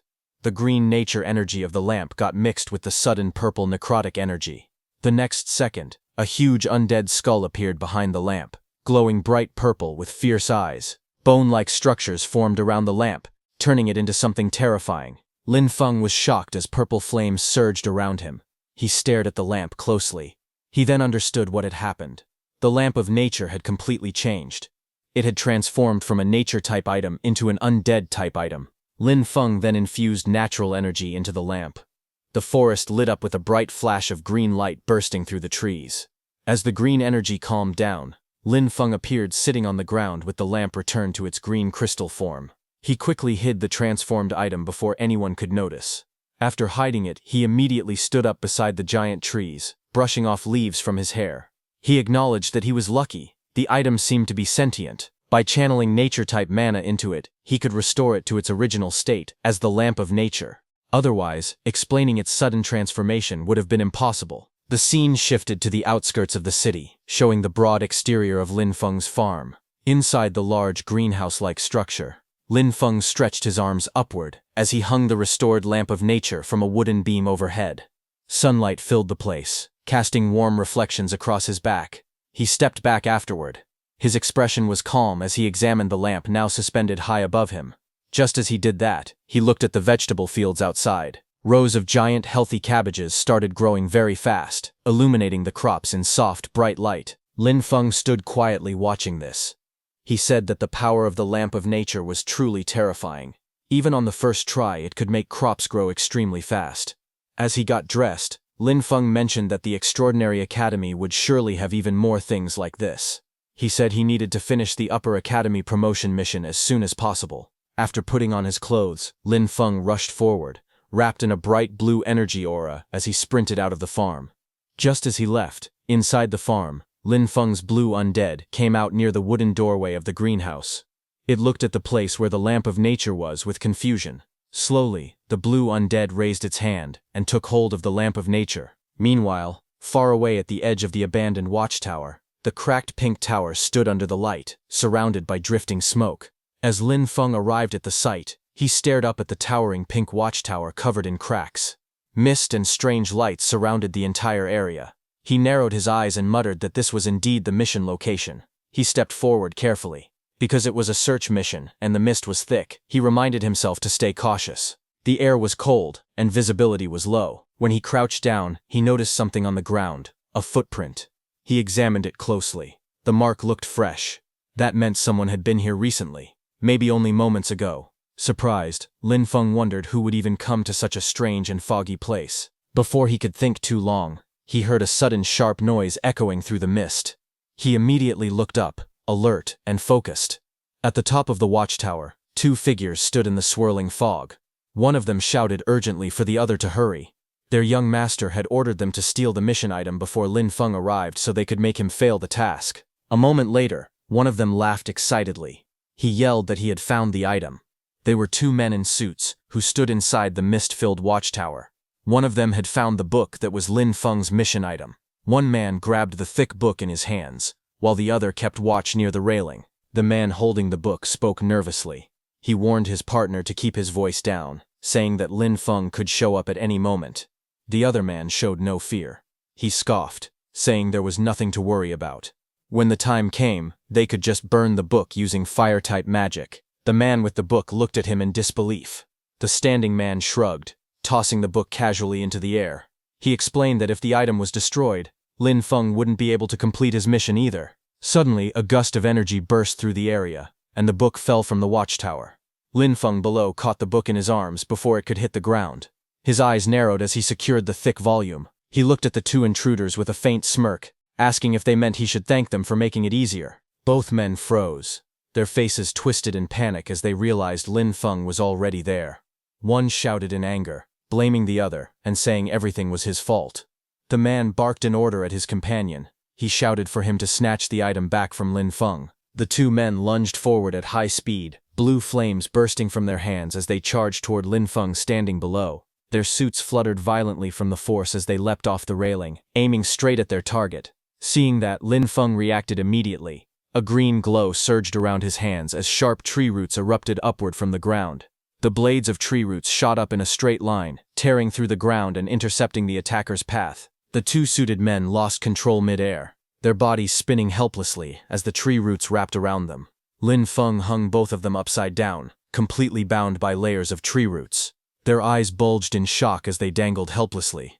Lin Feng stood in front of them with his hands on his hips, looking up at the two trapped men. A calm but dangerous look rested on his face. He told them that they would now give him an explanation. He raised his head slightly as a faint smile formed on his face. The scene then shifted to Lin Feng's quiet farm just outside the city. It was dusk, and the soft orange light fell over wooden buildings and greenhouses. The air looked calm, but something strange was happening. Lin Feng tightened his fist in anger, realizing that it was Heru behind all that. As he continued walking, his thoughts raced. He didn't expect to run into that same person again. If things continued like this, his identity would eventually be exposed. He told himself he needed a plan. He had to think of something before it was too late. Just then, he stopped in surprise. His eyes widened at the sight in front of him. Standing near one of the farm structures was his blue undead, which was wearing a yellow construction helmet. In one hand, it held a small red flag. In the other, it gripped the glowing nature lamp. Behind it, Lin Feng's undead bear was pulling a wooden cart full of logs. Several small undead rabbits and lizards crawled around on the ground. They acted like farm animals being guided by the blue humanoid undead, who looked like a supervisor. Lin Feng stood still, staring at the bizarre scene, the sunset reflecting off everything like a dream turning into a nightmare. He rubbed his eyes to see if he was seeing it right. Seeing the scene in front of his eyes, a surprised smile appeared on his face. He muttered to himself with excitement that it was fully automated. Meanwhile, inside Hiru's room, the atmosphere was tense. One of Hiru's subordinates bowed respectfully and gave his report. He said that they had already sent people to search the watchtower. They didn't find the 2 missing men, but traces of their mana were discovered at the scene. He explained carefully that there was a high chance the 2 men were already dead. Before he could say anything more, a loud crash echoed through the room. Hiru, shirtless and furious, had slammed his fist into the wall. Pieces of the wall crumbled and fell to the floor. His muscles were tense with anger as he shouted at his subordinates. He called them trash, saying none of them could handle even a small problem. The subordinate stood frozen, too afraid to speak. Hiru turned, rage burning in his eyes. His jaw tightened. He muttered Lin Feng's name as he clenched his teeth. Hiru looked out the window, holding a cigarette between his fingers. Anger slowly rose in his mind as he thought that Lin Feng had actually dared to kill his people. He looked back and gave a direct order. He told his subordinate to contact the people of Shadow Eclipse. He commanded him to offer the highest price possible and buy Lin Feng's life. The subordinate immediately bowed and hurried to follow the order. Hiru's expression darkened as he muttered angrily that it must have been Lin Feng who killed Tuka. His killing intent filled the room as he stared ahead, thinking only of revenge. Then some time later, at the Academy Mission Hall, the building stood in the warm sunlight. Inside, a staff member handed folded clothes to Lin Feng. The man congratulated him on officially becoming a member of Sunwheel Academy, and wished that he would always walk on the path of seeking truth. Lin Feng smiled as he accepted the uniform. The man told him that these were his new uniform, and his new student nameplate. Lin Feng looked happy as he held the clothes. He thought that after the promotion, he could earn more credits and get more planting supplies. Later, at the entrance of the level 10 dungeon called Gloom Forest, several people gathered near the glowing portal. Sunlight shone through the trees around them. Lin Feng took out his new nameplate and showed it to verify himself. Then he walked up to the dungeon entrance and spoke to the staff member. He said he wanted to apply for a solo entry into the dungeon. The staff member looked at him and replied that it was no longer possible. Lin Feng was confused. He asked why, saying it had been allowed before. The staff member explained the academy's rules. According to the regulations, to preserve enough promotion resources and opportunities for lower house students, upper house students were no longer allowed to challenge level 10 and other low-level dungeons. Hearing this, Lin Feng froze in shock. Sweat ran down his face as he asked why he couldn't grind dungeons anymore. He said that he had planned to grind a bit more before returning. As he walked away in frustration, the staff member watched him leave and sighed in relief. He thought to himself that if Lin Feng didn't leave soon, the warehouse at this place would have been emptied by him. Lin Feng walked down the path with a troubled expression. He thought seriously about his situation. Without the dungeon, his best way to collect supplies was gone. He wondered what he should do now. Just then, someone approached him and asked if he was the newly promoted junior brother Lin Feng. It was a tall man with short hair and a cigarette in his mouth who stood in front of him. He introduced himself as Ron and said that he had seen Lin Feng wandering here. He asked Lin Feng if he was unable to find a suitable mission. Ron continued speaking. He said that his squad had accepted a dungeon collection mission, but they were short one person. Lin Feng looked at him and quietly wondered if this man's appearance was a little too coincidental. Ron then wrapped an arm around Lin Feng's shoulder. He asked if Lin Feng was interested in joining them, saying it would help him get used to the difficulty of upper house dungeons. Lin Feng thought about it. He knew he needed credits to exchange for supplies, and he also needed to learn more about Sunwheel Academy's dungeons. He figured that if the mission was only a collection task, it shouldn't be too difficult. After thinking for a moment, Lin Feng nodded and said he would join. Hearing that, Ron smiled and said they should get going, because the others were already waiting at the dungeon entrance. A few minutes later, they arrived at the large tree gate covered in crystals, with a glowing portal in the center. Ron walked with Lin Feng, leading him toward a group of people. Ron introduced the girl and the tall man standing together. He pointed and said the girl was Yubei, who always had a cold expression, and the man was Carter, who always looked sour. Ron then explained their mission. They needed to collect a plant called moonlight grass, which grew deep inside the forest. The task required 10 stalks. He also said that according to the Academy's information, night elves were patrolling the area, so they should avoid fighting and focus on gathering. Finally, with Lin Feng included, the team of 4 stepped together into the glowing dungeon portal. Deep inside the shadow woods, the team walked together under the tall trees. Sunlight slipped through the leaves as they moved quietly. Soon, they spotted a tall plant with white bell-shaped flowers. A label appeared beside it. Moonlight grass. Ron quickly bent down and pulled out a bunch of the flowers. He smiled and said that this was their mission target, and he didn't expect things to go so smoothly. But suddenly, a loud rushing sound came from ahead. White smoke spread across the forest path near an old stone arch. Moments later, several sharp-winged creatures flew out from the smoke. They were night elf patrol soldiers. The group immediately stopped and got into fighting positions. Ron frowned and warned everyone that a night elf patrol had appeared, and they needed to prepare for battle. The night elf let out a sharp cry as her red eyes glowed brightly. Strange energy rippled around her body as she prepared to attack. Above in the sky, 2 large purple and green spikes shot downward with great force, leaving glowing trails behind them. Ron stepped forward and swung his blade, cutting through the attack with a powerful slash. The shockwave split the incoming energy apart. Ron gave an order with a serious expression. He told everyone to get into position. He shouted that Lin Feng should use nature magic to slow the enemy down, saying that night elves hated nature magic. Lin Feng nodded and said he understood. Then Lin Feng rushed forward and stretched out his hand. Green vines burst from him as he prepared to use his nature magic. The night elves were trapped by fast-growing green vines. More vines shot out, wrapping their bodies tightly. Lin Feng jumped and hung them onto a tree branch. He pulled the vines with force, controlling them with nature magic. Ron then moved and cut down the night elves with his sword again and again. As the leader of the group, Ron's blade was covered in elf blood as he sliced all of them in mid-air. He looked serious and said that it was bad. The enemies were calling for more companions. He turned and called for Carter and Yubei to move. Yubei smiled slightly. She stepped forward and told Carter, "Let's start."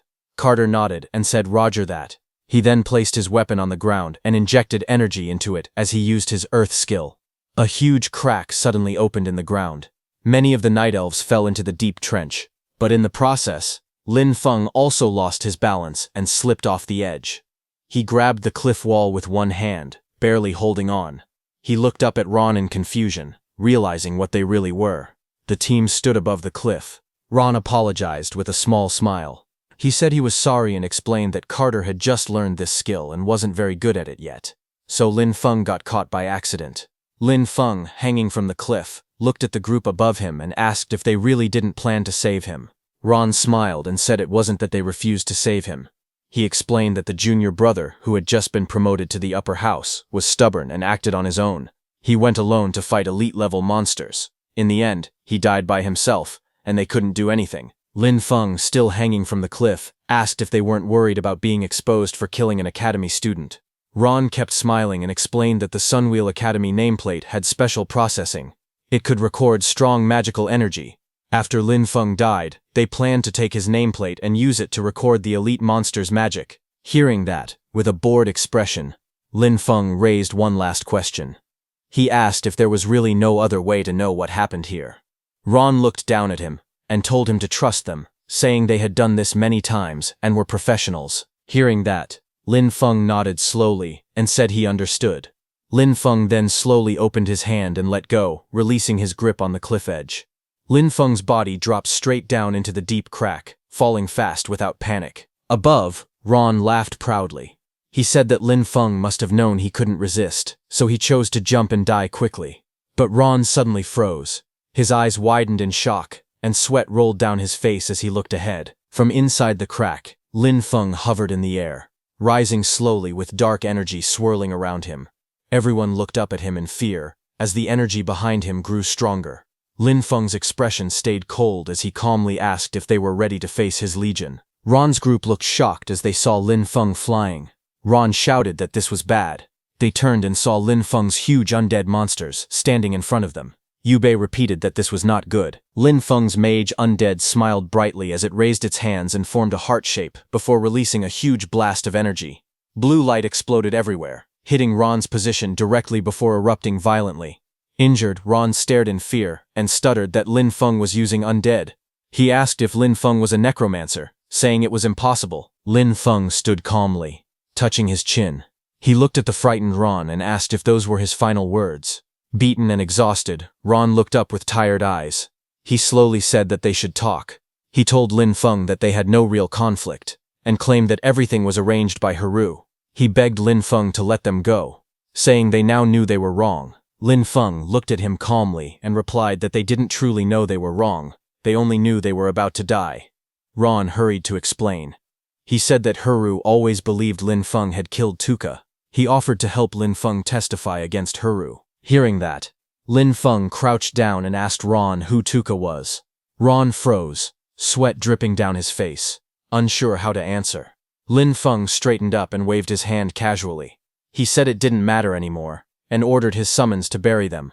A huge burst of blue energy exploded behind him as the mage Undead moved forward to finish the job. Ron, at the brink of death, lay on the ground and glared weakly.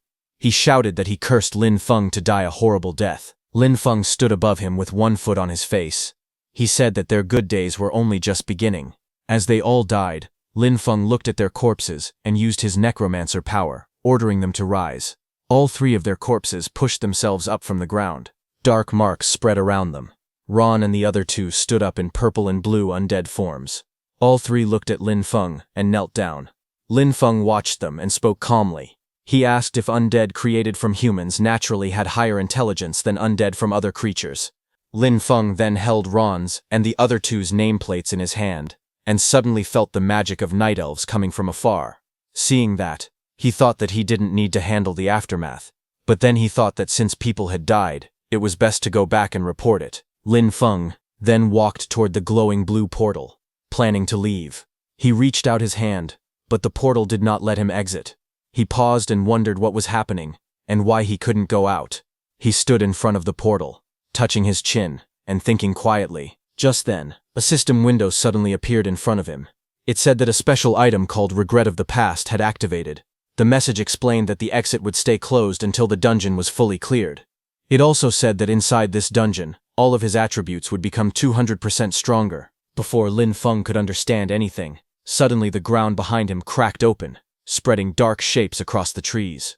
A heavy thud followed as something big landed on the ground. Lin Feng turned around in surprise, and when he saw the thing behind him, his face turned pale. A massive black horse charged forward, pieces of earth flying under its hooves. On the horse's back sat a muscular knight covered in armor, purple lightning flickering around him. Lin Feng looked up, staring at the knight as the powerful creature stopped right in front of him. The armored knight charged forward on his horse, his spear glowing with purple lightning as he attacked with full force. Lin Feng watched him calmly. He narrowed his eyes and quietly sensed the man's movements. He could feel the enemy's power clearly. Behind Lin Feng, his three undead stood, glowing with purple flames. Lin Feng thought to himself that the enemy wasn't very hard to handle. Lin Feng then gave a simple order, telling his undead to attack. The undead instantly rushed forward. One of them shot out like a shadow, speeding straight toward the horse and knight. With full power, it attacked the knight from the side. The impact was huge. The undead's purple energy slashed through the air, knocking the rider and the horse violently off balance. Then the second mage undead raised his arms, gathering strong purple energy around his body. A curved wave of power shot forward, cutting through the air. The attack rushed straight toward the knight, riding his horse.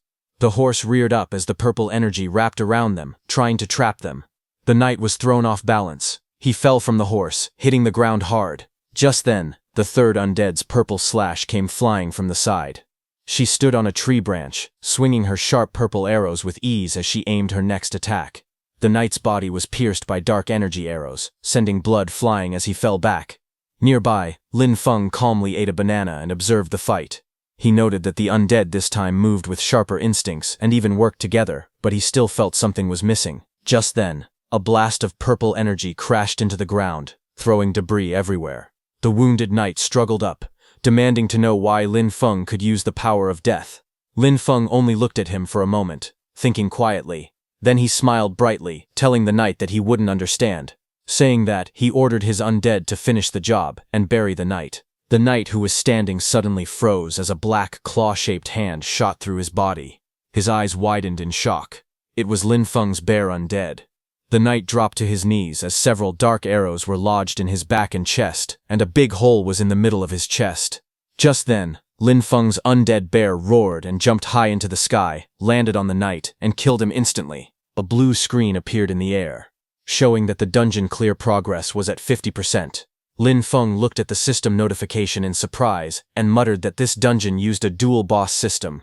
He realized he had to continue deeper. He walked forward into the forest's core, where giant purple mushrooms covered the massive trees, and the path grew darker as he went inside. As he moved deeper into the forest, Lin leapt swiftly across the giant purple mushrooms growing along the massive trees. Suddenly, his eyes widened as he saw something in front of him. Ahead of him, strange purple flames surged upward, wrapping around a giant tree whose roots curled over an ancient stone altar. A glowing mechanism sat at its center, radiating ominous energy. A pair of sharp green eyes opened within the flames. A woman with long purple hair slowly appeared, her expression cold and unreadable. She stepped forward, purple wings of energy flaring behind her. Her distorted voice echoed through the chamber, asking why a human had trespassed into this sacred land. Lin remained calm. He told her plainly that if she couldn't speak normally, he would begin the fight. Just then, a floating system screen identified her as an elf guardian, level 18. She stood tall in her dark dress, surrounded by swirling corrupted magic, preparing to face him. The elf guardian lifted her hand, purple flames gathering around her fingers. Across the chamber, Lin Feng faced the rising red energy that filled the hall. Light particles floated upward as he stood firm, ready for battle. Just then, a blue screen appeared before him, explaining the dungeon's combat rules. The spore domain would erode all non-undead and shadow creatures every few seconds, while his undead would regenerate mana on their own. Seeing this, Lin Feng realized that this meant his summons could stay active without draining his energy in this dungeon.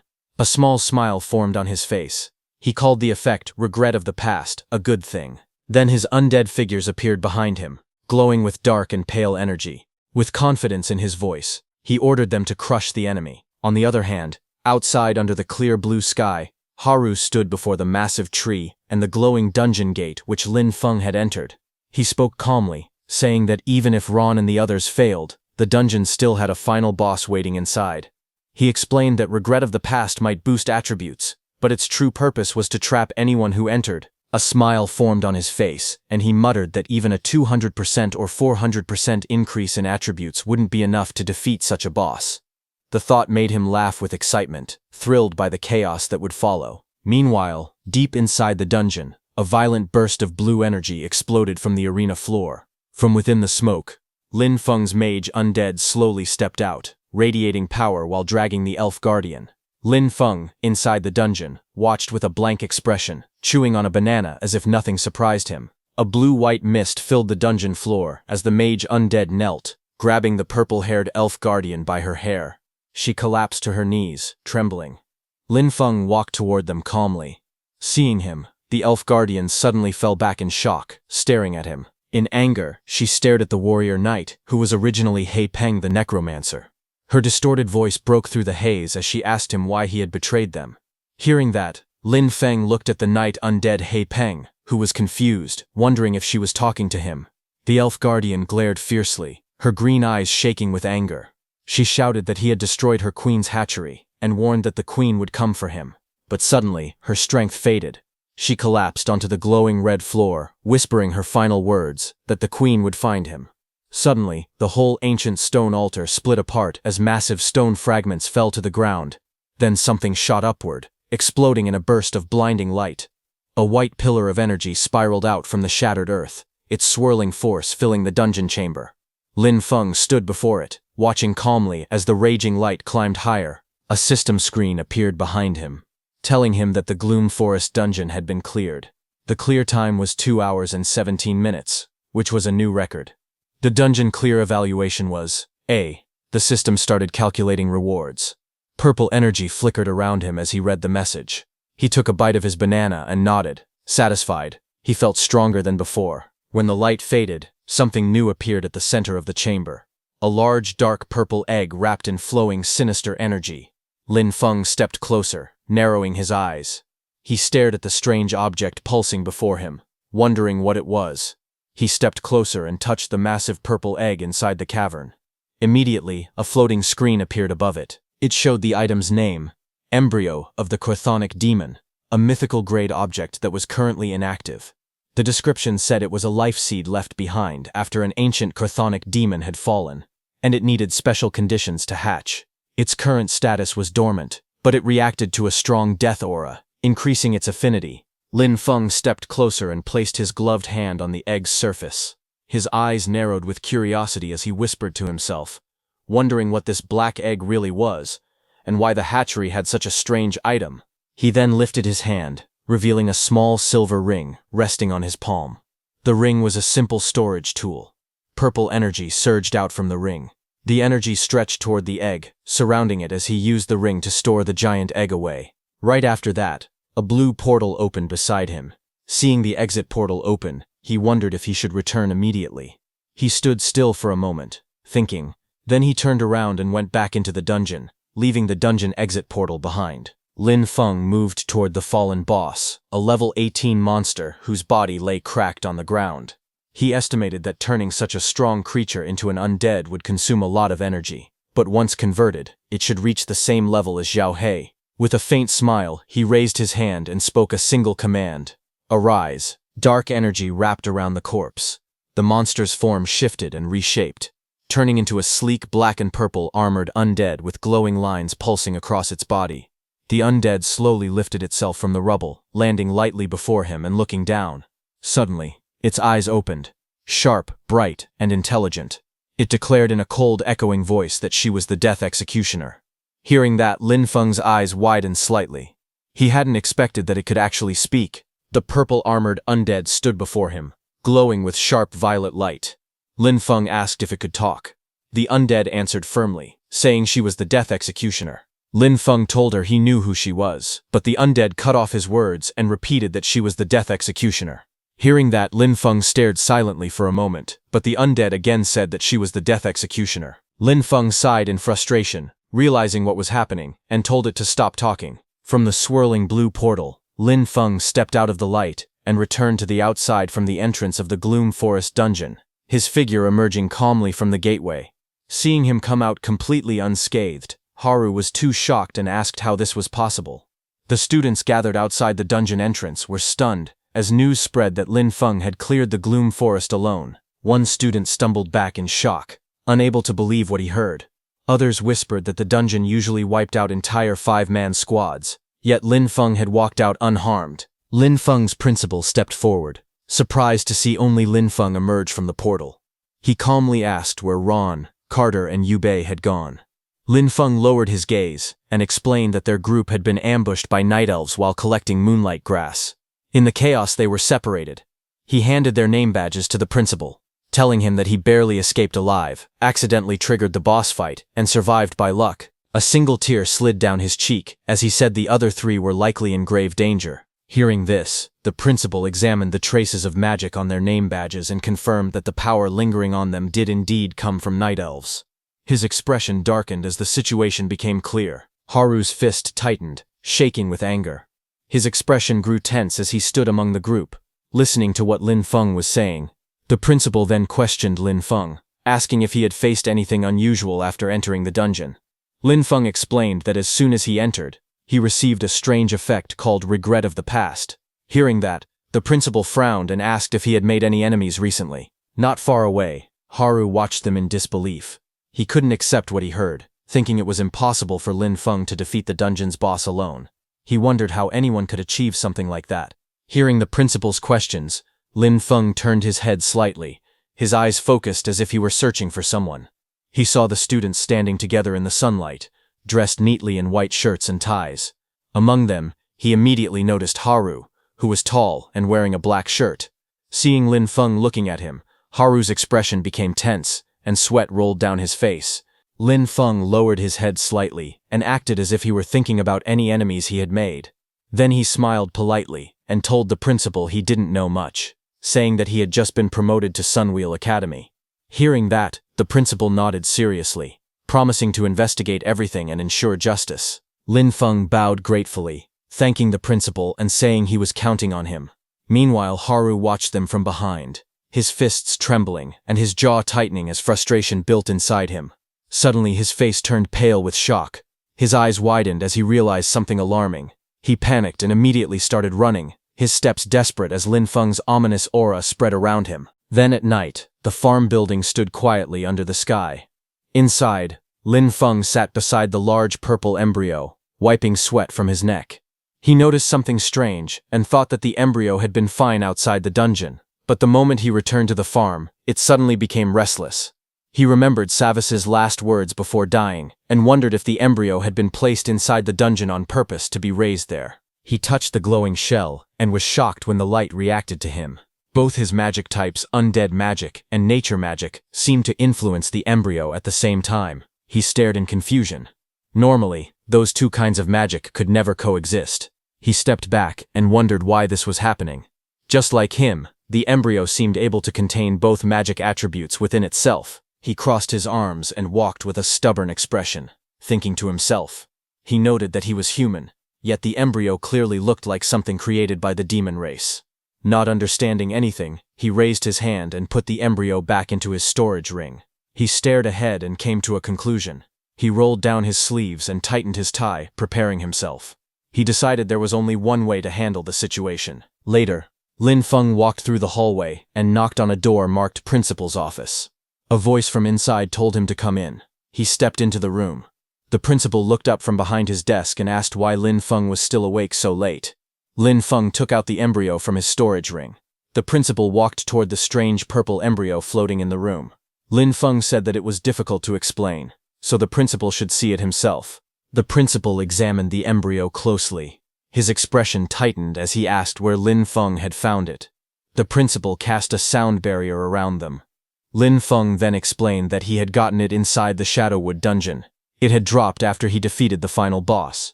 He said that at first he thought it was only a normal item drop, but something later made him realize it was different. The principal lowered his head while thinking. He then said that this was definitely the embryo of a primordial demon. He continued speaking, saying the demon race had managed to avoid their detection and was secretly cultivating these things inside dungeons. Lin Feng looked shocked, asking what a primordial demon was. The principal began explaining. He said primordial demons were a special unit of the demon race, and they fed on humans. By feeding on humans, they gained great power, some even strong enough to cross space. He explained the types of demons.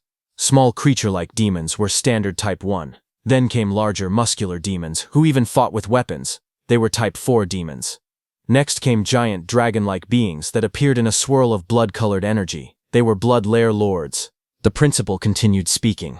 He said that some primordial demons who gained the ability to cross space used dungeon mechanics to plant seeds or embryos. He added that these demons used the battles, deaths, and magic energy of adventurers as nourishment so the embryos could quietly hatch. The principal spoke with a serious look. He explained that once a demon embryo matured, it would break through the dungeon and appear in the real world. He examined the purple embryo closely, his hand brushing against its surface. He said this one had only just entered its growth phase. If it had remained inside the dungeon absorbing nutrients, it would have hatched in 6 months at most. He continued, saying that after hatching, it would become a very high-level primordial demon, and if chaos erupted inside the academy, the consequences would be unimaginable. Then he added that what puzzled him most was how deeply hidden this kind of embryo normally was. It should not appear unless there was a similar aura nearby. He asked if Lin Feng understood what he meant. Hearing that, Lin Feng suddenly stiffened, sweat forming on his face as the principal's words sank in. His eyes widened in shock, but then the principal smiled and told Lin Feng he was only teasing him. He said Lin Feng had done a good thing by handing over the embryo. For personal and professional reasons, he wouldn't punish him. He explained that everyone had secrets, and the academy respected that. As long as Lin Feng didn't harm the academy or break moral rules, geniuses like him would always be given room to grow. Then the principal became serious. He said he needed Lin Feng's promise. No matter what power Lin Feng gained, he must remember that he was a student of Sunwheel Academy and a member of the human faction. Lin Feng nodded and said he would remember. The principal was satisfied. He patted Lin Feng happily on the head. Next, a glowing item appeared in his hand, a small golden flag. The principal explained that it was a territory banner, given to Lin Feng both as a reward for turning in the embryo and as an investment in his potential. He said that if Lin Feng planted the banner on any land he found suitable, It would create a territory barrier with a 500-meter radius and even allow some modification of the terrain. Lin Feng held the glowing banner in his hands. He could feel the strong laws and energy inside it. His eyes lit up with excitement. He said that his farm needed this exact kind of power. The principal leaned back on the sofa and told Lin Feng that if there was nothing else, he could go rest. He said he would send someone else to handle the matter. Lin Feng nodded and replied that he understood. Before he left, the principal added that there would be a freshman exchange meeting in the academy auditorium in 3 days and told Lin Feng that he could go there to meet other students. The principal also mentioned that a nature-type instructor had submitted an interesting research topic before going to the front lines. The topic was about plant cultivation and hybridization. Hearing this, Lin Feng looked at the small golden flag in his hand and softly repeated the words, wondering about hybridization and breeding. He then thought to himself that before this, he had only combined undead and plants in a rough way. He wondered what would happen if he fully hybridized them instead. Later, he returned to his farmhouse. He crouched on the ground with the glowing flag and prepared to plant it into the earth. Just as he planted it, a green light from a magic circle shot upward, filling the area with nature energy. Lin Feng looked at it and said that after using the territory banner, the amount of nature magic was increasing. He stood inside the greenhouse and complained that mixing undead powers with hybridization was still extremely hard to understand. He looked at his undead lying on the ground and was lost in thought, but suddenly he paused and narrowed his eyes. He sensed something unusual and wondered aloud if something was happening to Savis, whom he had sent after Haru. The scene then shifted to Haru's room. Haru sat alone on a long couch, looking frustrated. He slammed his hand on the seat and shouted angrily that his subordinates were useless, unable to handle even a kid who had just been promoted. He spoke with a tense expression. He said they could not wait any longer. The investigation at Sunwheel Academy had already found clues. He clenched his teeth and added that if anyone discovered he was the one who killed Tuka, things would become dangerous for him. He quickly moved toward a door and pulled it open. Behind it, another door shifted aside with a mechanical sound. He stepped inside and went down a staircase, lit by a small flame on a pedestal. Soon he entered a large underground hall. A giant dark statue with many arms and floating spheres stood before him, surrounded by burning torches. He knelt down in front of the statue. Then he suddenly raised a knife and slashed his own hand. Blood dripped onto the floor as he held his injured hand tightly. A dark armored figure with glowing red eyes spoke in an angry voice. He asked why Haru had disturbed him, and reminded him that he should only be called if something urgent happened. Haru, lying weakly on the ground, addressed him with respect. He called the being Great Guladosa and said he needed guidance. He explained that someone named Lin Feng was ruining Guladosa's plan, and he asked how he should eliminate him. Hearing this, Guladosa grew angry, and his eyes shone brighter. He said that anyone who tried to defy fate would be punished, and that he would send someone to deal with Lin Feng. Haru bowed his head and thanked him. He nervously added that he hoped it would be done quickly.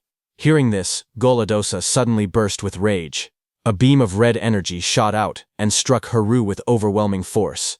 As Haru's body was thrown back, Guladosa's cold voice echoed again, warning him not to give orders or act as if he had authority. He called Haru an insect. Red light and shattered debris flew everywhere as Haru's body crashed violently from the attack. A huge explosion hit Haru's body and sent him flying back. The blast was bright red and yellow, and he couldn't stop himself from being thrown through the air. The impact pushed him across the ground, breaking rocks everywhere as he rolled and crashed. He got up slowly, his clothes torn and his body covered in injuries. With anger on his face, he shouted that it was all Lin Feng's fault. He sat down among the broken stones, breathing heavily, not knowing that a glowing spirit was beside him, floating quietly. Later, a group of men wearing black suits entered the academy auditorium for the freshman exchange meeting. Lin Feng was also among them. Some distance away, Lin Feng sat alone on a bench, wearing a black suit. He looked calm but bored. He thought to himself that this was too dull and that he should not have listened to the principal's long talk. He complained that he could have used this time to research hybridization on his farm instead, which would have been better. He slowly chewed his food and said that the taste wasn't bad. Just then, a blonde student walked toward him and called out, asking if he was student Lin Feng. Lin Feng paused while eating and looked toward the blonde student. The blonde student smiled politely. He asked Lin Feng if it was true that he had solo cleared the Shadowwood dungeon by himself. He said it was amazing and asked if he could get some advice. Lin Feng narrowed his eyes slightly. In his thoughts, he said that this person felt strange. Everyone else had been avoiding him. Yet this student approached him on purpose. Lin Feng lowered his head and covered his face with one hand. He told the blonde student that he didn't want to talk about the dungeon, saying that 3 seniors had died there. He squeezed out fake sobs while holding a piece of bread in his other hand. The blonde student softened. He apologized, saying he hadn't meant to bring up something painful. He promised to come back another time to ask for advice. As he turned away, the blonde student's expression changed. In his thoughts, he questioned Lin Feng's reputation. He wondered if this was really the person Lord Guladosa wanted him to eliminate, thinking that Lin Feng didn't seem very impressive. Lin Feng watched the blonde student walk out of the room. His face remained calm and unreadable as he stayed seated. Later, the scene shifted to Haru's room, where Haru was lying alone on the bed in his dimly lit room, the space quiet and still around him. Injured, Haru stared up at the ceiling. He said that the Iron Lion Duke, the nature instructors, and Guladosa had all been notified. Even so, he wondered why he still felt uneasy. Just then, a purple shadow rose from the floor beside him. From the shadows, a voice came, telling Haru that feeling uneasy was exactly right. Startled, Haru sat up and demanded to know who was there. Just then, Lin Feng appeared from within the glowing shadow, along with his purple undead that had been spying on Haru. Undead aura swirled around them as Haru stared at them in shock. Lin Feng raised one finger and asked how many that was. Injured, Haru hesitated and asked if it was number 1. Lin Feng grinned and said he was correct. Green energy wrapped around his fist as he stepped forward. He told Haru that he had put up with him for far too long. And then Lin Feng struck him with a powerful punch, the green aura exploding on impact.